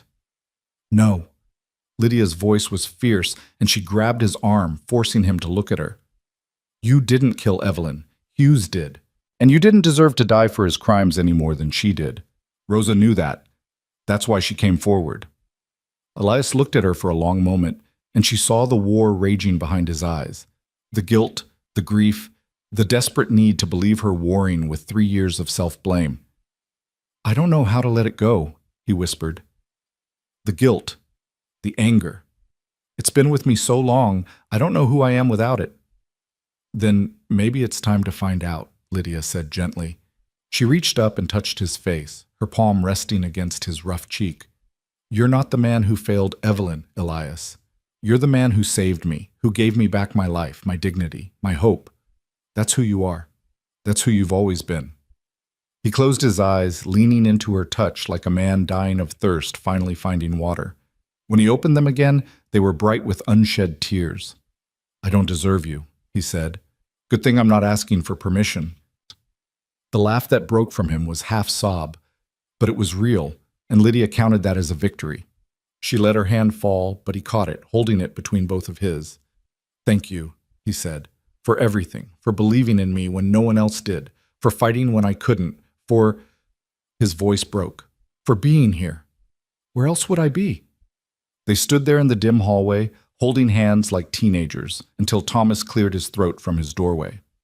Not to interrupt whatever this is, he said, trying and failing to hide a smile, but we should probably get some sleep. Tomorrow's going to be a long day. He was right. Rosa's arraignment was scheduled for 10 in the morning, and the news of her confession had spread through Tucson like wildfire. By the time they reached the courthouse, a crowd had already gathered. Reporters with their notebooks, curious onlookers, and a surprising number of women, all dressed in somber colors, all watching with expressions that ranged from grief to grim satisfaction. Inside, the courtroom was packed. Judge Caldwell presided again, his hard face giving nothing away. Rosa was brought in wearing the same clothes she'd worn the day before, and Lydia's heart broke at how small and frail she looked in the harsh morning light. The charges were read. 2 counts of first-degree murder. Rosa pleaded guilty to both without hesitation. "Mrs. Delgado," Judge Caldwell said, "do you understand that by pleading guilty, you are waiving your right to a trial? That you are accepting full responsibility for these crimes?" "Yes, Your Honor." "And you do this of your own free will? No one has coerced or threatened you?" "No one. This is my choice." "Very well." Caldwell shuffled his papers. "Before I pass sentence, does the defendant wish to make a statement?" Rosa stood, leaning heavily on the table in front of her. When she spoke, her voice was clear and strong, carrying to every corner of the packed courtroom. "I killed Nathaniel Hughes because he was a monster who destroyed lives and faced no consequences. I killed Margaret Hughes because she enabled his monstrosity and protected him from justice. I do not regret these actions. I only regret that I did not act sooner, before more women suffered." A murmur ran through the crowd, but Caldwell silenced it with a look. "I am an old woman," Rosa continued. "I have few years left, and I choose to spend them knowing that I finally made Hughes answer for his crimes, that I protected a good man from being punished for my actions, that I spoke truth in a world that too often silences women's voices." She turned to look at Elias, and her eyes were soft. "You gave my life meaning at the end, Mr. Carter. You and Lydia. You showed me that there is still goodness in this world, still people worth protecting. I'm not sorry for what I did. I am only sorry I could not have done more." She sat back down and the courtroom erupted. Women were standing, some crying, some calling out their support. Men looked uncomfortable, shifting in their seats. The reporters scribbled furiously in their notebooks. Judge Caldwell banged his gavel repeatedly, finally restoring order. His face was unreadable as he looked at Rosa. "Mrs. Delgado, you have confessed to 2 murders. The law is clear on this matter. However," he paused, and something that might have been conflict flickered across his features. "However, this court has also heard testimony about the victims' characters, about crimes that were committed but never prosecuted, about a system that failed to protect the vulnerable." He was silent for a long moment, the courtroom holding its breath. "Rosa Delgado, I hereby sentence you to life imprisonment, to be served at the territorial prison. However, given your age and health, and the extenuating circumstances of this case, I am recommending that the governor consider clemency. That is all I can do within the bounds of the law." "It is more than enough, Your Honor," Rosa said quietly. "Thank you." They took her away then, and this time Lydia was allowed a brief moment to say goodbye. She held Rosa's weathered hands and tried to find words adequate to express what she felt: gratitude, grief, respect, love. "Do not cry for me, mi hija," Rosa said, smiling despite the chains on her wrists. "I am at peace. For the first time in 20 years, I am at peace. I'll write to you," Lydia promised, "every week, and I'll visit as often as they'll let me. You will do no such thing. You will live your life. You will love Elias the way he deserves to be loved. You will build something beautiful from all this ugliness. That is how you honor me, not with visits to a prison cell, but with joy, with healing, with happiness." She was led away before Lydia could argue, disappearing into the depths of the courthouse, and Lydia stood there with tears streaming down her face and Thomas's arm around her shoulders. "She's right, you know," Thomas said gently. "The best way to honor what she did is to actually live the life she helped you save." "I know," Lydia whispered, "but it feels wrong. Like we're just going on while she suffers. She's not suffering, Elias said, and when Lydia turned, she saw understanding in his eyes. She's free. Maybe for the first time since her daughter died. We can't take that away from her by refusing to accept it. The ride back to Copper Ridge took 4 days this time, slower and more careful. They stopped at small towns along the way, and everywhere they went, people were talking about Rosa Delgado and the Hughes murders. The story had spread like wildfire across the territory, and opinions were violently divided. Some called Rosa a murderer who deserved to hang. Others called her a hero who had done what the law refused to do. Women, especially, seemed to understand what had driven her to such desperate action. More than once, Lydia heard women talking in hushed voices about their own experiences with men like Hughes, their own stories of assault and harassment, and the justice that never came. "This is going to change things," Thomas said one night as they camped under the stars. "Rosa's confession, the trial, all of it. People are talking about things that used to stay hidden, about the way powerful men get away with hurting women, about how the system protects the wrong people." "Will it be enough?" Lydia asked. "Will it actually change anything, or will people just talk for a while and then forget?" "I don't know," Thomas admitted, "but it's a start. And sometimes that's all you can ask for." Elias, who had been silent through most of the journey, staring at the desert landscape like he was seeing it for the first time, finally spoke. Evelyn would have liked Rosa, would have appreciated what she did, even if she'd never have asked for it. "Tell me about her," Lydia said. "About Evelyn. Not the sad parts. Tell me who she was when she was happy." Elias was quiet for so long that Lydia thought he might not answer. But then, slowly, carefully, he began to talk. About a young woman who loved to dance, who collected wildflowers and pressed them in books, who could make even the simplest meal feel like a celebration, who had dreams of turning the ranch into something grand, who wanted children running through the house, who believed in goodness and hope even when the world gave her precious little reason to. She deserved better, he finished quietly. Deserved a better husband, a better life, a better death. She had a husband who loved her, Lydia said, who honored her memory even when it cost him everything, who carried her pain and her story when the world tried to forget. That's not nothing, Elias. He looked at her across the campfire, and something in his expression had shifted. The guilt was still there. It would probably always be there, but it was tempered now by something else. Acceptance, maybe, or the beginning of healing. "I'm tired of being haunted," he said, "tired of living in the past, of letting grief consume everything. But I don't know how to let go." "Maybe you don't have to let go," Thomas suggested. "Maybe you just have to make room for something else alongside it. Honor the past while still building a future." "Is that what you did?" Elias asked. "After your parents died?" Thomas smiled sadly. "I tried. Some days were better than others, but having Lydia helped, having someone to protect, someone to live for. It gave me purpose when grief threatened to drown me." He stood, stretching. "I'm going to check on the horses. You two should get some sleep. We've got another long day tomorrow." He disappeared into the darkness, leaving Lydia and Elias alone by the dying fire. The desert night was cold, and Lydia shivered, pulling her blanket tighter around her shoulders. "Come here," Elias said, and when she hesitated, he added, "Please, I need to know you're real, that this isn't some dream I'm going to wake up from." She moved to sit beside him, and he wrapped his arm around her shoulders, pulling her close. They sat like that for a long time, watching the stars wheel overhead, listening to the desert night sounds, just breathing together. "When we get back to the ranch," Elias said eventually, "things are going to be different. People will know the truth now, about Hughes, about Evelyn. The gossip will change, but it won't stop. They'll find new things to whisper about." "Let them whisper," Lydia said. "I'm done caring what people think." "Are you sure? Because being with me, staying at the ranch, building a life there, it's not going to be easy. There will always be people who judge, who talk, who try to tear us down." "Then we'll build strong enough that they can't," Lydia said simply.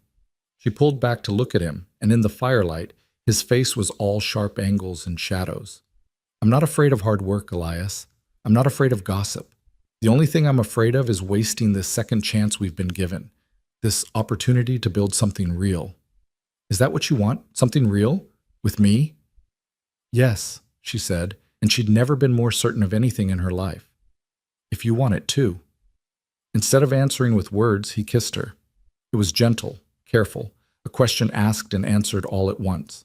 When they finally pulled apart, they were both trembling. I want it, he said, his forehead resting against hers. God help me. I want it more than I've wanted anything in years. But Lydia, I'm broken. I'm carrying damage that might never fully heal. I don't know if I can be the man you deserve. Then be the man you are, she said, broken parts and all, because that's who I fell in love with. The words hung between them, huge and terrifying and absolutely true. Elias pulled back to look at her, his eyes searching hers in the dim light. Say that again.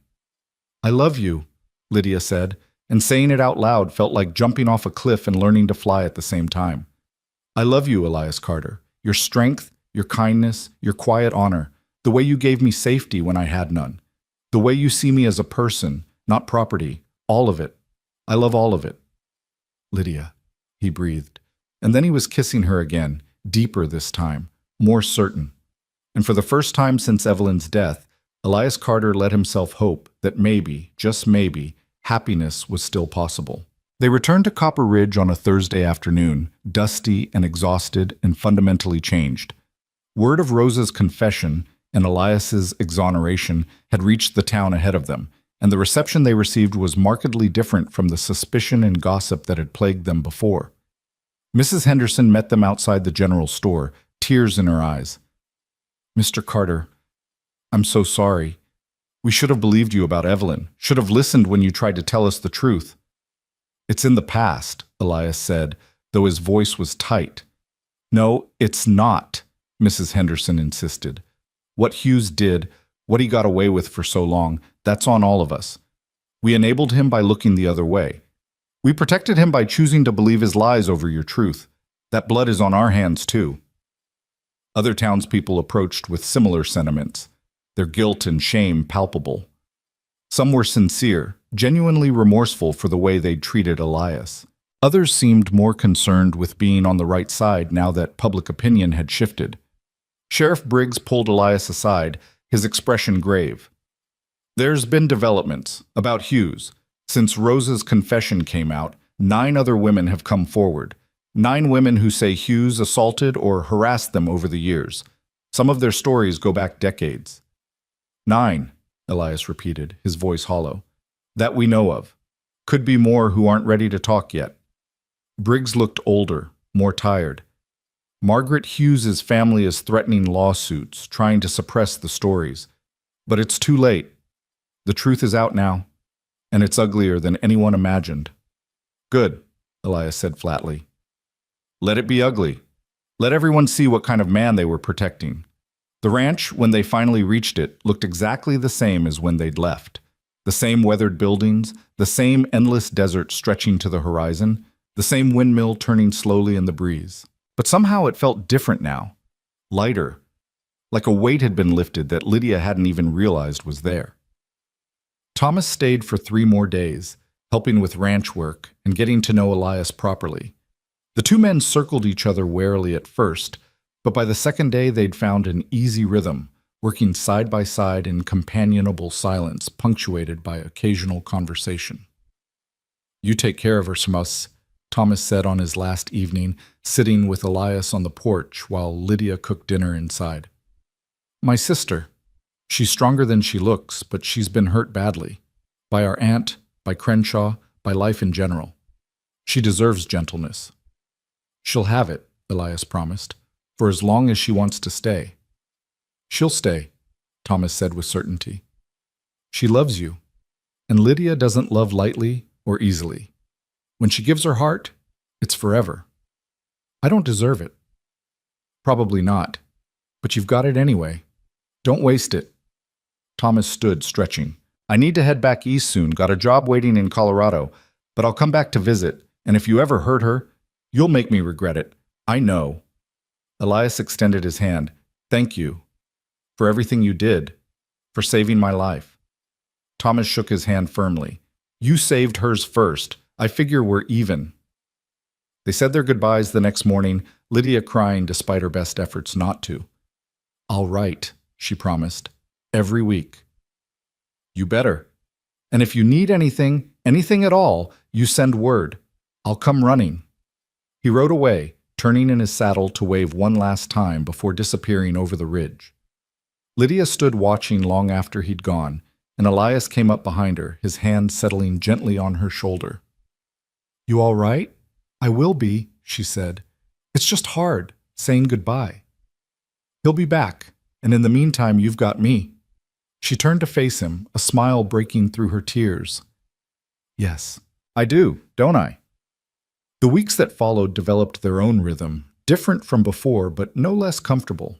They worked the ranch together now, Lydia proving herself surprisingly adept at ranch work despite her city upbringing. She learned to ride, to rope, to read the weather and the cattle with equal skill. She expanded her garden, turning it into something approaching a proper farm, growing vegetables and herbs that she sold in town along with her preserves and baked goods. Money was tight, it always was on a small ranch, but they made it work through careful planning and hard labor. And slowly, tentatively, the community that had shunned Elias began to accept him again. Not everyone, certainly. There were still those who believed he must have been involved somehow, or who resented him for making them confront uncomfortable truths about a man they'd respected. But enough people came around that life became bearable again. 2 months after Rosa's confession, news came that she'd died in prison. Heart failure, the official report said, brought on by her advanced age and stress. She'd lived just long enough to see her story spread across the territory, to know that her actions had sparked a larger conversation about justice and accountability and the ways powerful men escaped consequences. The funeral was small, just Lydia, Elias, and a handful of women from Copper Ridge and the surrounding towns, women who had never known Rosa personally but who understood what she represented. They buried her in the town cemetery, not far from where Evelyn lay, and the priest spoke about sacrifice and justice, and the complicated morality of desperate acts. "She shouldn't have had to die in prison," Lydia said afterward, standing at the grave while the other mourners drifted away. "She should have been here, should have seen what her courage inspired." "She knew," Elias said quietly, "in that courtroom when all those women stood up in support, when the reporters wrote their stories and people started talking about change. She knew. And I think that was enough for her." They stood there for a long time, paying their respects to a woman who had saved them both in different ways. Finally, Elias spoke again, his voice hesitant. "There's something I need to do, something I've been putting off for 3 years." "What?" He led her to another grave, this one with a simple headstone that read, "Evelyn Carter, beloved wife, 1852 to 1878. "I need to say goodbye," Elias said. "Really say goodbye. Not the guilty, angry goodbye I've been carrying, but a real one, the kind that lets both of us move forward." Lydia squeezed his hand. "Do you want me to leave?" "No, stay, please." He knelt by the grave and Lydia heard him draw a shaky breath. "Evelyn," he said, and his voice cracked on her name. "I'm sorry. I'm sorry I couldn't protect you. Sorry I didn't see what Hughes was doing until it was too late. Sorry I let you suffer alone because you were trying to protect me. I've carried that guilt for 3 years, and it nearly destroyed me." The desert wind whispered through the cemetery, carrying the scent of sage and dust. "But I can't carry it anymore, Saya," Elias continued. "Rosa helped me see that. And Lydia. You'd like her, Ev. She's strong like you were. Brave like you were. She's been hurt, but she's healing, and she's helping me heal too." He reached out and touched the headstone, his hand lingering on the carved letters. "I'm going to move forward now. Not forget you, never forget you, but stop letting grief consume everything. I'm going to build a life with Lydia. A good life. The kind of life you wanted for this ranch. And I'm going to honor your memory by making sure your story is never forgotten, by fighting so that what happened to you never happens to anyone else." Tears were streaming down his face now, but he was smiling through them. "Thank you for the years we had. Thank you for loving me even when I was difficult and distant. Thank you for being braver than I knew. I love you, Evelyn. I'll always love you. But it's time to say goodbye." He stood, and Lydia moved into his arms, holding him while he cried, deep, wrenching sobs that seemed to come from the very depths of his soul. She held him until the storm passed, until his breathing steadied and the tears slowed. "Come on," she said gently. "Let's go home." That evening, as the sun set in spectacular shades of orange and purple, Elias found Lydia in the barn. She was brushing down one of the horses, humming softly to herself, and she looked up with a smile when he entered. "Hey, dinner's almost ready. I just needed to marry me." The words hung in the air between them, and Lydia's hand stilled on the brush. "What?" Elias crossed to her, taking her hands in his. "Marry me, Lydia. Not because it's proper or expected or because of what people will say, but because I love you. Because you make me want to be better than I am. Because when I think about the future, you're in every vision of it." "Elias, I know it's fast. I know we've only known each other a few months. I know I'm still damaged and grieving and probably not the best choice you could make. But I also know that life is short and unpredictable, and I don't want to waste another moment of it pretending I don't want this, want you, want us." Lydia was crying now, but she was smiling too. "You're proposing to me in a barn. The same barn where Evelyn died, where I thought I'd lost everything, seemed right somehow, to build something new in the same place where so much ended." "Yes," Lydia said, and she was laughing through her tears. "Yes, I'll marry you, in a barn or a church, or the middle of the desert, I don't care where, as long as it's you."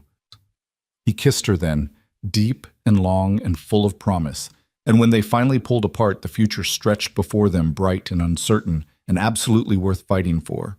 They were married a month later, and this time the whole town came. The wedding took place on a Saturday in late October, when the brutal Arizona heat had finally given way to something approaching comfortable, and the desert bloomed with unexpected wildflowers after a rare autumn rain.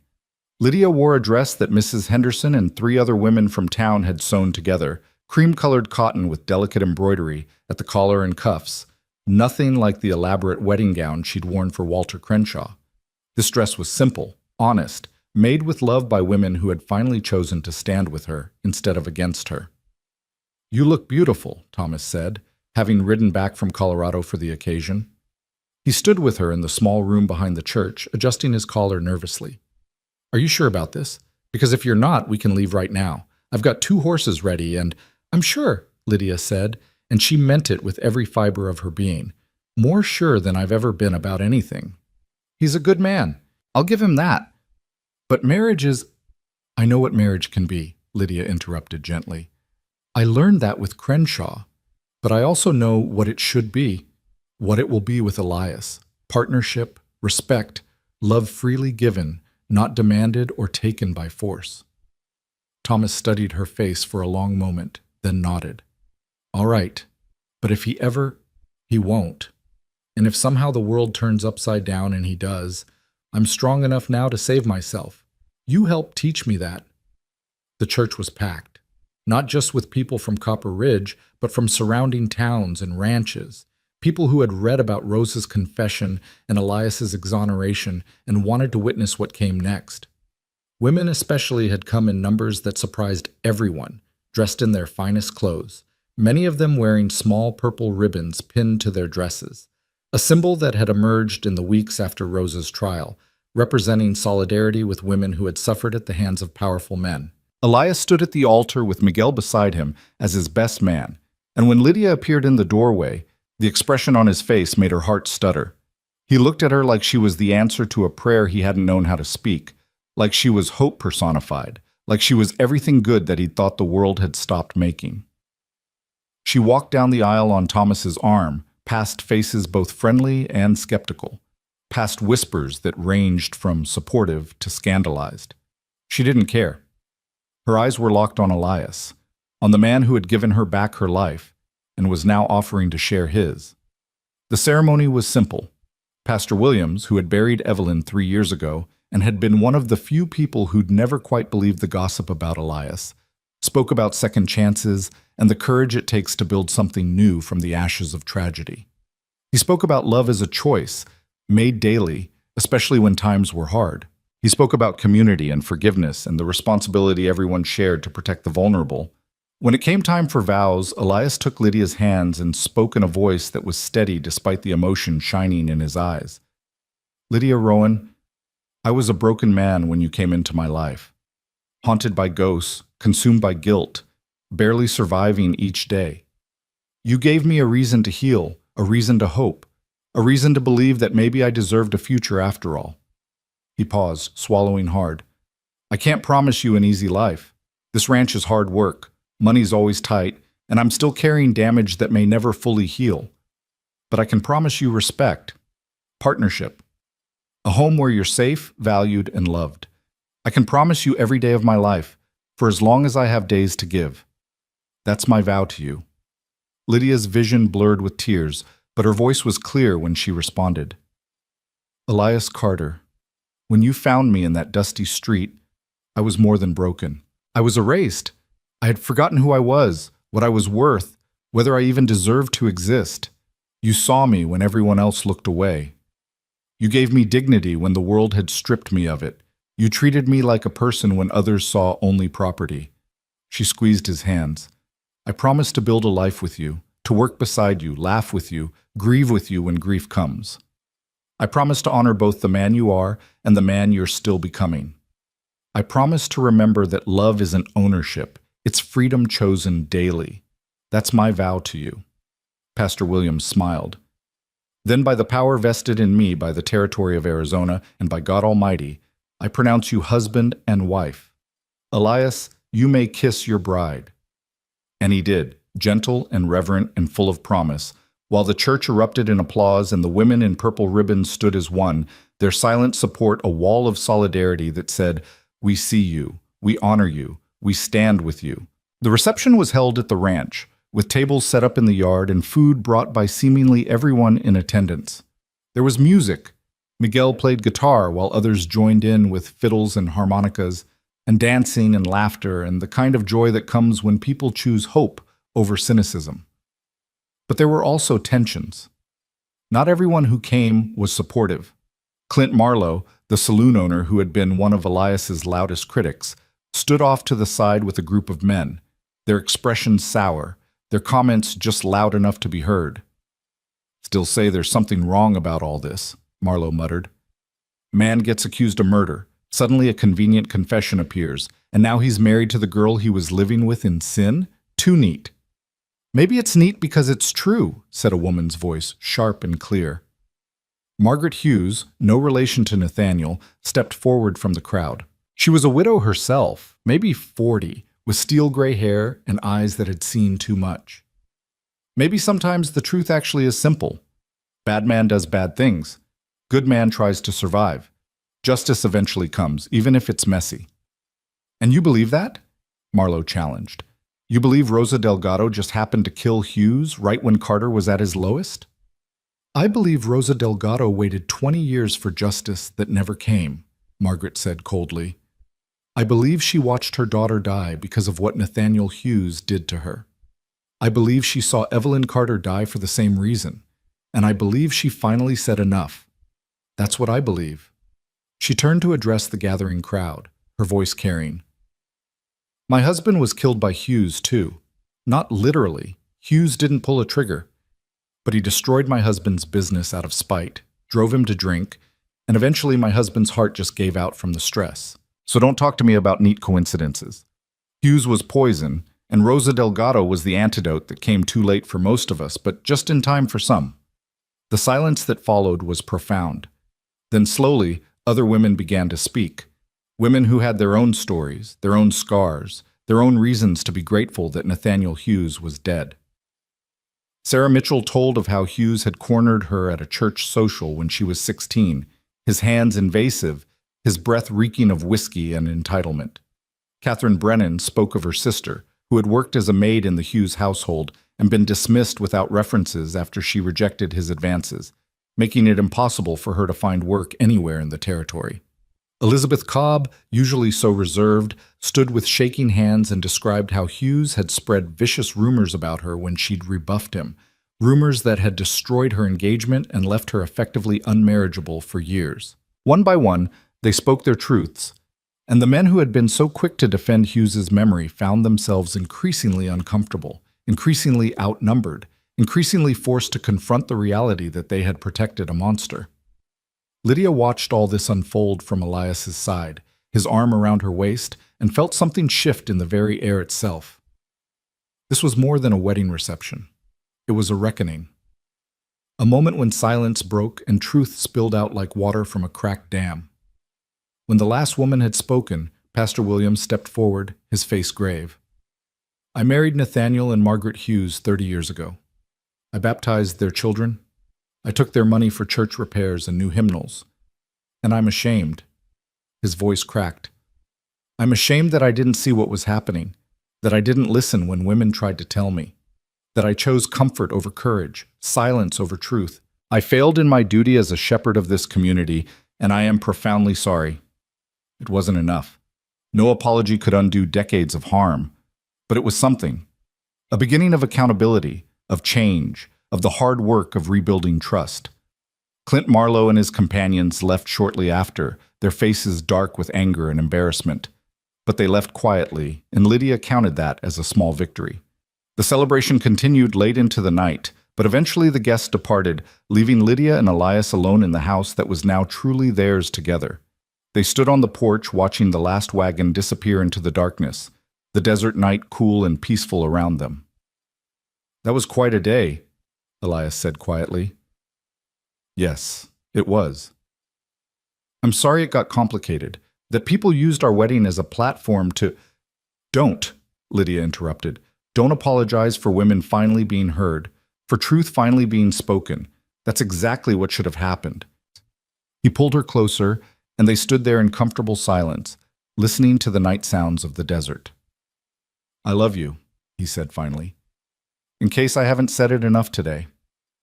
You've said it exactly the right amount, but I'll never get tired of hearing it.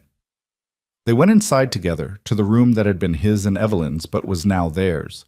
Lydia had insisted on this, on claiming the space and filling it with new memories rather than avoiding it like a shrine. She'd changed things subtly over the past weeks. New curtains, different arrangement of furniture, small touches that made it feel like a beginning rather than a continuation. That night, they learned each other in the language of touch and whispered words, in tenderness and patience, and the kind of intimacy that comes when two broken people choose to be whole together. And when they finally fell asleep wrapped in each other's arms, the ghost that had haunted this house for so long seemed to finally rest. The months that followed were not easy. Marriage never is, especially when both parties carry trauma that doesn't disappear just because you speak vows. There were hard days when Elias would retreat into himself, unable to articulate the grief that still ambushed him at unexpected moments. Days when Lydia would flinch at a raised voice or a sudden movement, her body remembering Walter Crenshaw's violence even when her mind knew she was safe. But they learned to navigate these moments together, to give each other space when needed, to offer comfort when it was wanted, to communicate even when, especially when, it was difficult. They learned that healing wasn't linear, that there would be setbacks and struggles, but that commitment meant choosing each other even on the days when it wasn't easy. The ranch prospered under their combined efforts. Lydia's garden expanded into a proper enterprise, her preserves and baked goods becoming sought-after commodities in Copper Ridge and beyond. Elias took on more cattle, improved the fences, built a new barn with Miguel's help. They saved money carefully, planning for a future that was no longer something to endure but something to build. Thomas visited 3 times that first year, each time staying longer, each time more impressed by what his sister and her husband had created. On his 3rd visit in the spring, he brought news. There's a movement, he said, sitting at their kitchen table over coffee. Women organizing, demanding legal protections, anti-assault laws with actual teeth, the right to testify in court without being dismissed as hysterical or unreliable. Rosa's case, it sparked something. People are angry, and they're channeling that anger into action. Will it work? Lydia asked. Will laws actually change? Eventually. Maybe not this year or next, but eventually. Because stories like yours, like Evelyn's, like Rosa's daughters, they're too numerous to ignore anymore. The silence is breaking. In June, Lydia discovered she was pregnant. The news hit her with unexpected force. She'd wanted children, had dreamed of them in some abstract future, but now faced with the reality, she felt terror mixed with joy. She'd lost so much already: parents, home, innocence, years of her life to survival. Could she bring a child into this hard world? Could she be a good mother when her own childhood had been cut short by loss? She waited 3 days before telling Elias, those 3 days spent in private turmoil, wrestling with her fears. Finally, one evening, as they sat on the porch, watching the sunset, she took his hand and placed it on her still flat stomach. "There's someone new joining the ranch," she said quietly. "In about 7 months." The expressions that crossed Elias's face in rapid succession, shock, fear, wonder, joy, would have been comical if the moment weren't so profound. He stared at her stomach, then at her face, then back at her stomach. We're... He couldn't seem to finish a sentence. "Yes.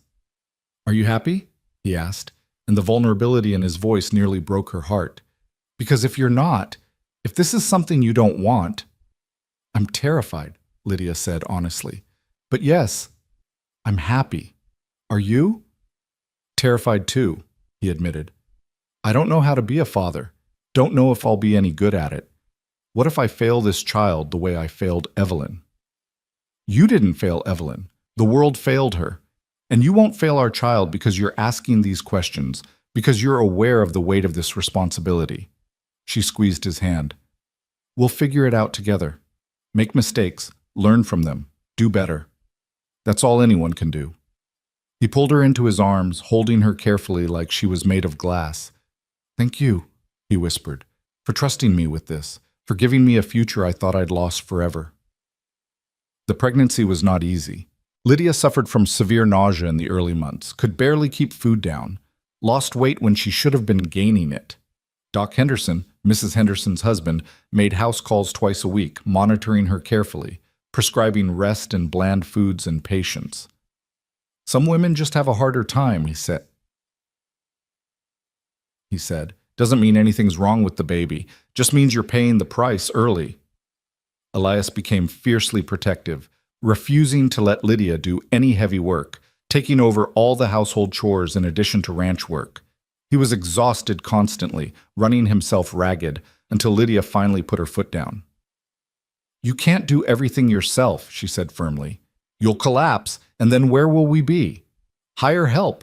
Accept help. Let the community that failed you before actually do something useful now." So they hired a young couple, Daniel and Grace Morrison, who had just arrived in the territory looking for work. Daniel helped with ranch work while Grace took over household duties. And slowly the crushing weight on Elias's shoulders eased. The nausea finally passed in the 4th month, and Lydia bloomed. Her body rounded, her skin glowed, and she felt more herself than she had in months. She took long walks around the ranch, her hand resting on her growing belly, talking to the child she couldn't yet see but already loved fiercely. In her 7th month, a letter arrived. It was addressed to both of them, official-looking with a territorial seal. Elias opened it with trepidation, expecting some new problem, some residual legal issue from the Hughes case. Instead, it was from the governor. "Dear Mr. and Mrs. Carter," Elias read aloud, his voice stunned. "It is my privilege to inform you that the territorial legislature has passed the Evelyn Carter Memorial Act, establishing new protections for women against harassment and assault, creating investigative procedures that must be followed when accusations are made, and providing legal representation for victims regardless of their financial circumstances." He paused, his hands shaking. "The act is named after Evelyn." "Keep reading," Lydia urged, tears already streaming down her face. "Furthermore, in recognition of Rosa Delgado's service to this territory and the circumstances that led to her actions, I am issuing a posthumous pardon. While this cannot undo the tragedy of her final months, it is my hope that this action provides some measure of justice and acknowledges that the system failed her, her daughter, and countless other women. The territory owes these women a debt we can never fully repay, but we can honor their memory by ensuring their suffering leads to meaningful change." Elias set the letter down, unable to speak. Lydia moved to him, wrapping her arms around him as best she could with her pregnant belly between them, and they cried together. For Evelyn, for Rosa, for Rosa's daughter, for all the women whose names would never be known but whose suffering had finally led to something resembling justice. "She would have been proud," Lydia whispered. "Evelyn. To know that her story mattered, that her pain wasn't meaningless." "Yeah," Elias managed. Yeah, she would have been. They framed the letter and hung it in the living room, a reminder that even the darkest tragedies could eventually lead to light. Lydia went into labor on a cold January night, 3 weeks earlier than Doc Henderson had predicted. The labor was long, nearly 20 hours, and difficult. There were moments when Elias, pacing outside the bedroom while Mrs. Henderson and Grace attended to Lydia, thought he might lose his mind from helplessness and fear. He'd lost one woman he loved already. The thought that he might lose another, that Lydia might suffer and die bringing his child into the world, was almost more than he could bear.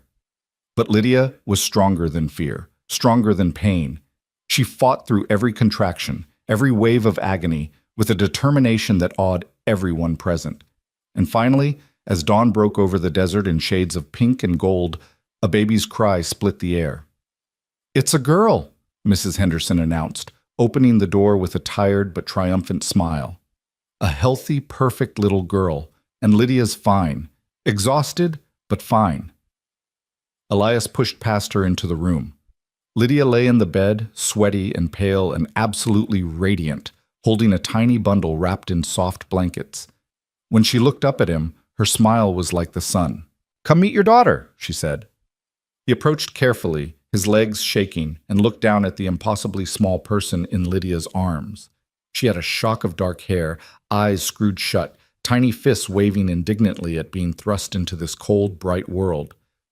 "She's perfect," he breathed. "She's absolutely perfect." "Do you want to hold her?" He did, and didn't, terrified he'd do it wrong, break something, cause harm. But Lydia guided his arms into position and carefully transferred the baby into his embrace, and suddenly Elias was holding his daughter, and the world had shifted on its axis. "Hello," he whispered to her. "Hello, little one. I'm your father, and I promise, I swear, I will keep you safe. I will teach you to be strong. I will make sure you know you're valued and loved and that you never ever have to accept less than you deserve." The baby opened her eyes, dark like his, but with flecks of blue like Lydia's, and seemed to stare directly at him, judging, weighing, deciding. Then she yawned, a tiny, ridiculous expression, and Elias Carter, tough rancher who'd survived more heartbreak than most men could imagine, fell completely and irrevocably in love. "What should we name her?" he asked, unable to look away from his daughter's face. "I was thinking," Lydia said carefully, "Rosa Evelyn Carter, to honor the women who saved us, the women whose courage gave us this chance." Elias looked at his wife, this extraordinary woman who had come into his life broken and beaten and had somehow found the strength to heal them both, and felt his throat tighten with emotion. "Rosa Evelyn Carter," he repeated. "It's perfect. She's perfect." The baby, Rosa, made a small sound of agreement, or possibly gas, and they both laughed, giddy with exhaustion and joy and relief. The next weeks were a blur of sleepless nights and endless feedings and the particular chaos that comes with new parenthood.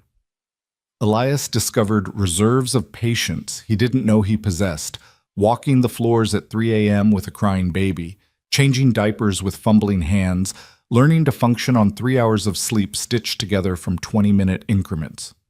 Lydia recovered slowly, her body needing time to heal from the ordeal of childbirth. She was frustrated by her weakness, by how difficult simple tasks had become.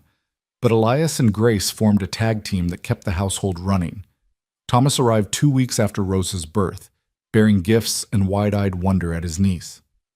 "I'm an uncle," he kept saying, like he couldn't quite believe it. "I have a niece, a real, actual niece." "You want to hold her?" Lydia offered, and Thomas backed away like she'd offered him a live snake. "I don't know how. What if I drop her? What if I break her?" "You won't," Elias said, already an expert after 2 weeks of intensive practice. "Here, support her head, keep her secure. There you go." Thomas held his niece with the care usually reserved for explosives, his face a mixture of terror and delight. Rosa looked up at him, seemed to find him acceptable, and promptly fell asleep in his arms. "I think she likes me," Thomas whispered. "Don't let it go to your head," Lydia teased. "She likes everyone right now. Wait until she's 2 and has opinions." The community embraced Rosa with surprising warmth. People who had been judgmental about Lydia and Elias's relationship seemed to soften in the face of an innocent baby. Women brought meals and baby clothes and offered advice, wanted or not. Men stopped by to congratulate Elias, to offer their own war stories of fatherhood, to welcome him into the fraternity of sleep-deprived parents everywhere. But it was the women wearing purple ribbons who moved Lydia most. They came in small groups, these women who had found solidarity and shared suffering, and they each brought something symbolic: a blanket, a toy, a small silver bracelet engraved with Rosa's name. "She's precious," Sarah Mitchell said, holding Rosa with practiced ease. "And she's growing up in a world that's better than the one we had. Not perfect, not nearly, but better. That matters." "It does," Lydia agreed. "And it's because of women like you, women who refuse to stay silent." "Women like Rosa Delgado," Sarah corrected. "Women like Evelyn Carter. Women like you, Lydia. You survived, and you didn't let survival break you. That takes courage most people can't imagine." As Rosa grew, the ranch grew with her. The cattle operation expanded. Lydia's garden became profitable enough that they hired 2 more workers to help process the vegetables and fruits into products they could sell. They built a new barn, larger and more modern. They installed proper plumbing. They saved money, made plans, built a future. Rosa's first word was Dada, much to Elias's delight and Lydia's mock outrage. Her first steps were taken in the garden, lurching from tomato plant to tomato plant with single-minded determination. Her first full sentence at 18 months was, "Mama, horse," pointing at the corral with such excitement that they immediately began teaching her to ride. She was fearless, this child born from tragedy and love in equal measure. She ran headlong into life, fell down, got back up, demanded more. She had Elias's dark hair and serious eyes, Lydia's stubborn chin and quick smile. She was curious about everything, questioned everything, accepted nothing at face value. "She's going to be trouble," Miguel predicted, watching 3-year-old Rosa attempt to lasso a chicken. "She's going to be magnificent," Elias corrected, and no one argued. On Rosa's 4th birthday, they held a party that drew people from miles around. Children ran wild through the ranch, playing games and eating cake and making the kind of joyful noise that comes from pure, unfiltered happiness. Adults gathered in groups, talking and laughing. The earlier tensions and judgments mostly faded with time and familiarity. Lydia stood on the porch, watching it all, and felt Elias come up behind her, his arms wrapping around her waist. "Happy?" he asked. "Overwhelmingly so. Sometimes I still can't believe this is my life. Our life." "Believe it, you built it. We built it." "We did, didn't we?" She leaned back against him, watching Rosa chase butterflies with single-minded intensity. "Do you ever think about that day in Copper Ridge, when you found me in the dust?" "Sometimes. Not as much as I used to." "What do you think would have happened if you hadn't stopped?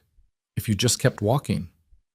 "I don't know," Elias admitted, "but I'm grateful every day that I didn't, that I listened to whatever instinct made me step forward instead of away."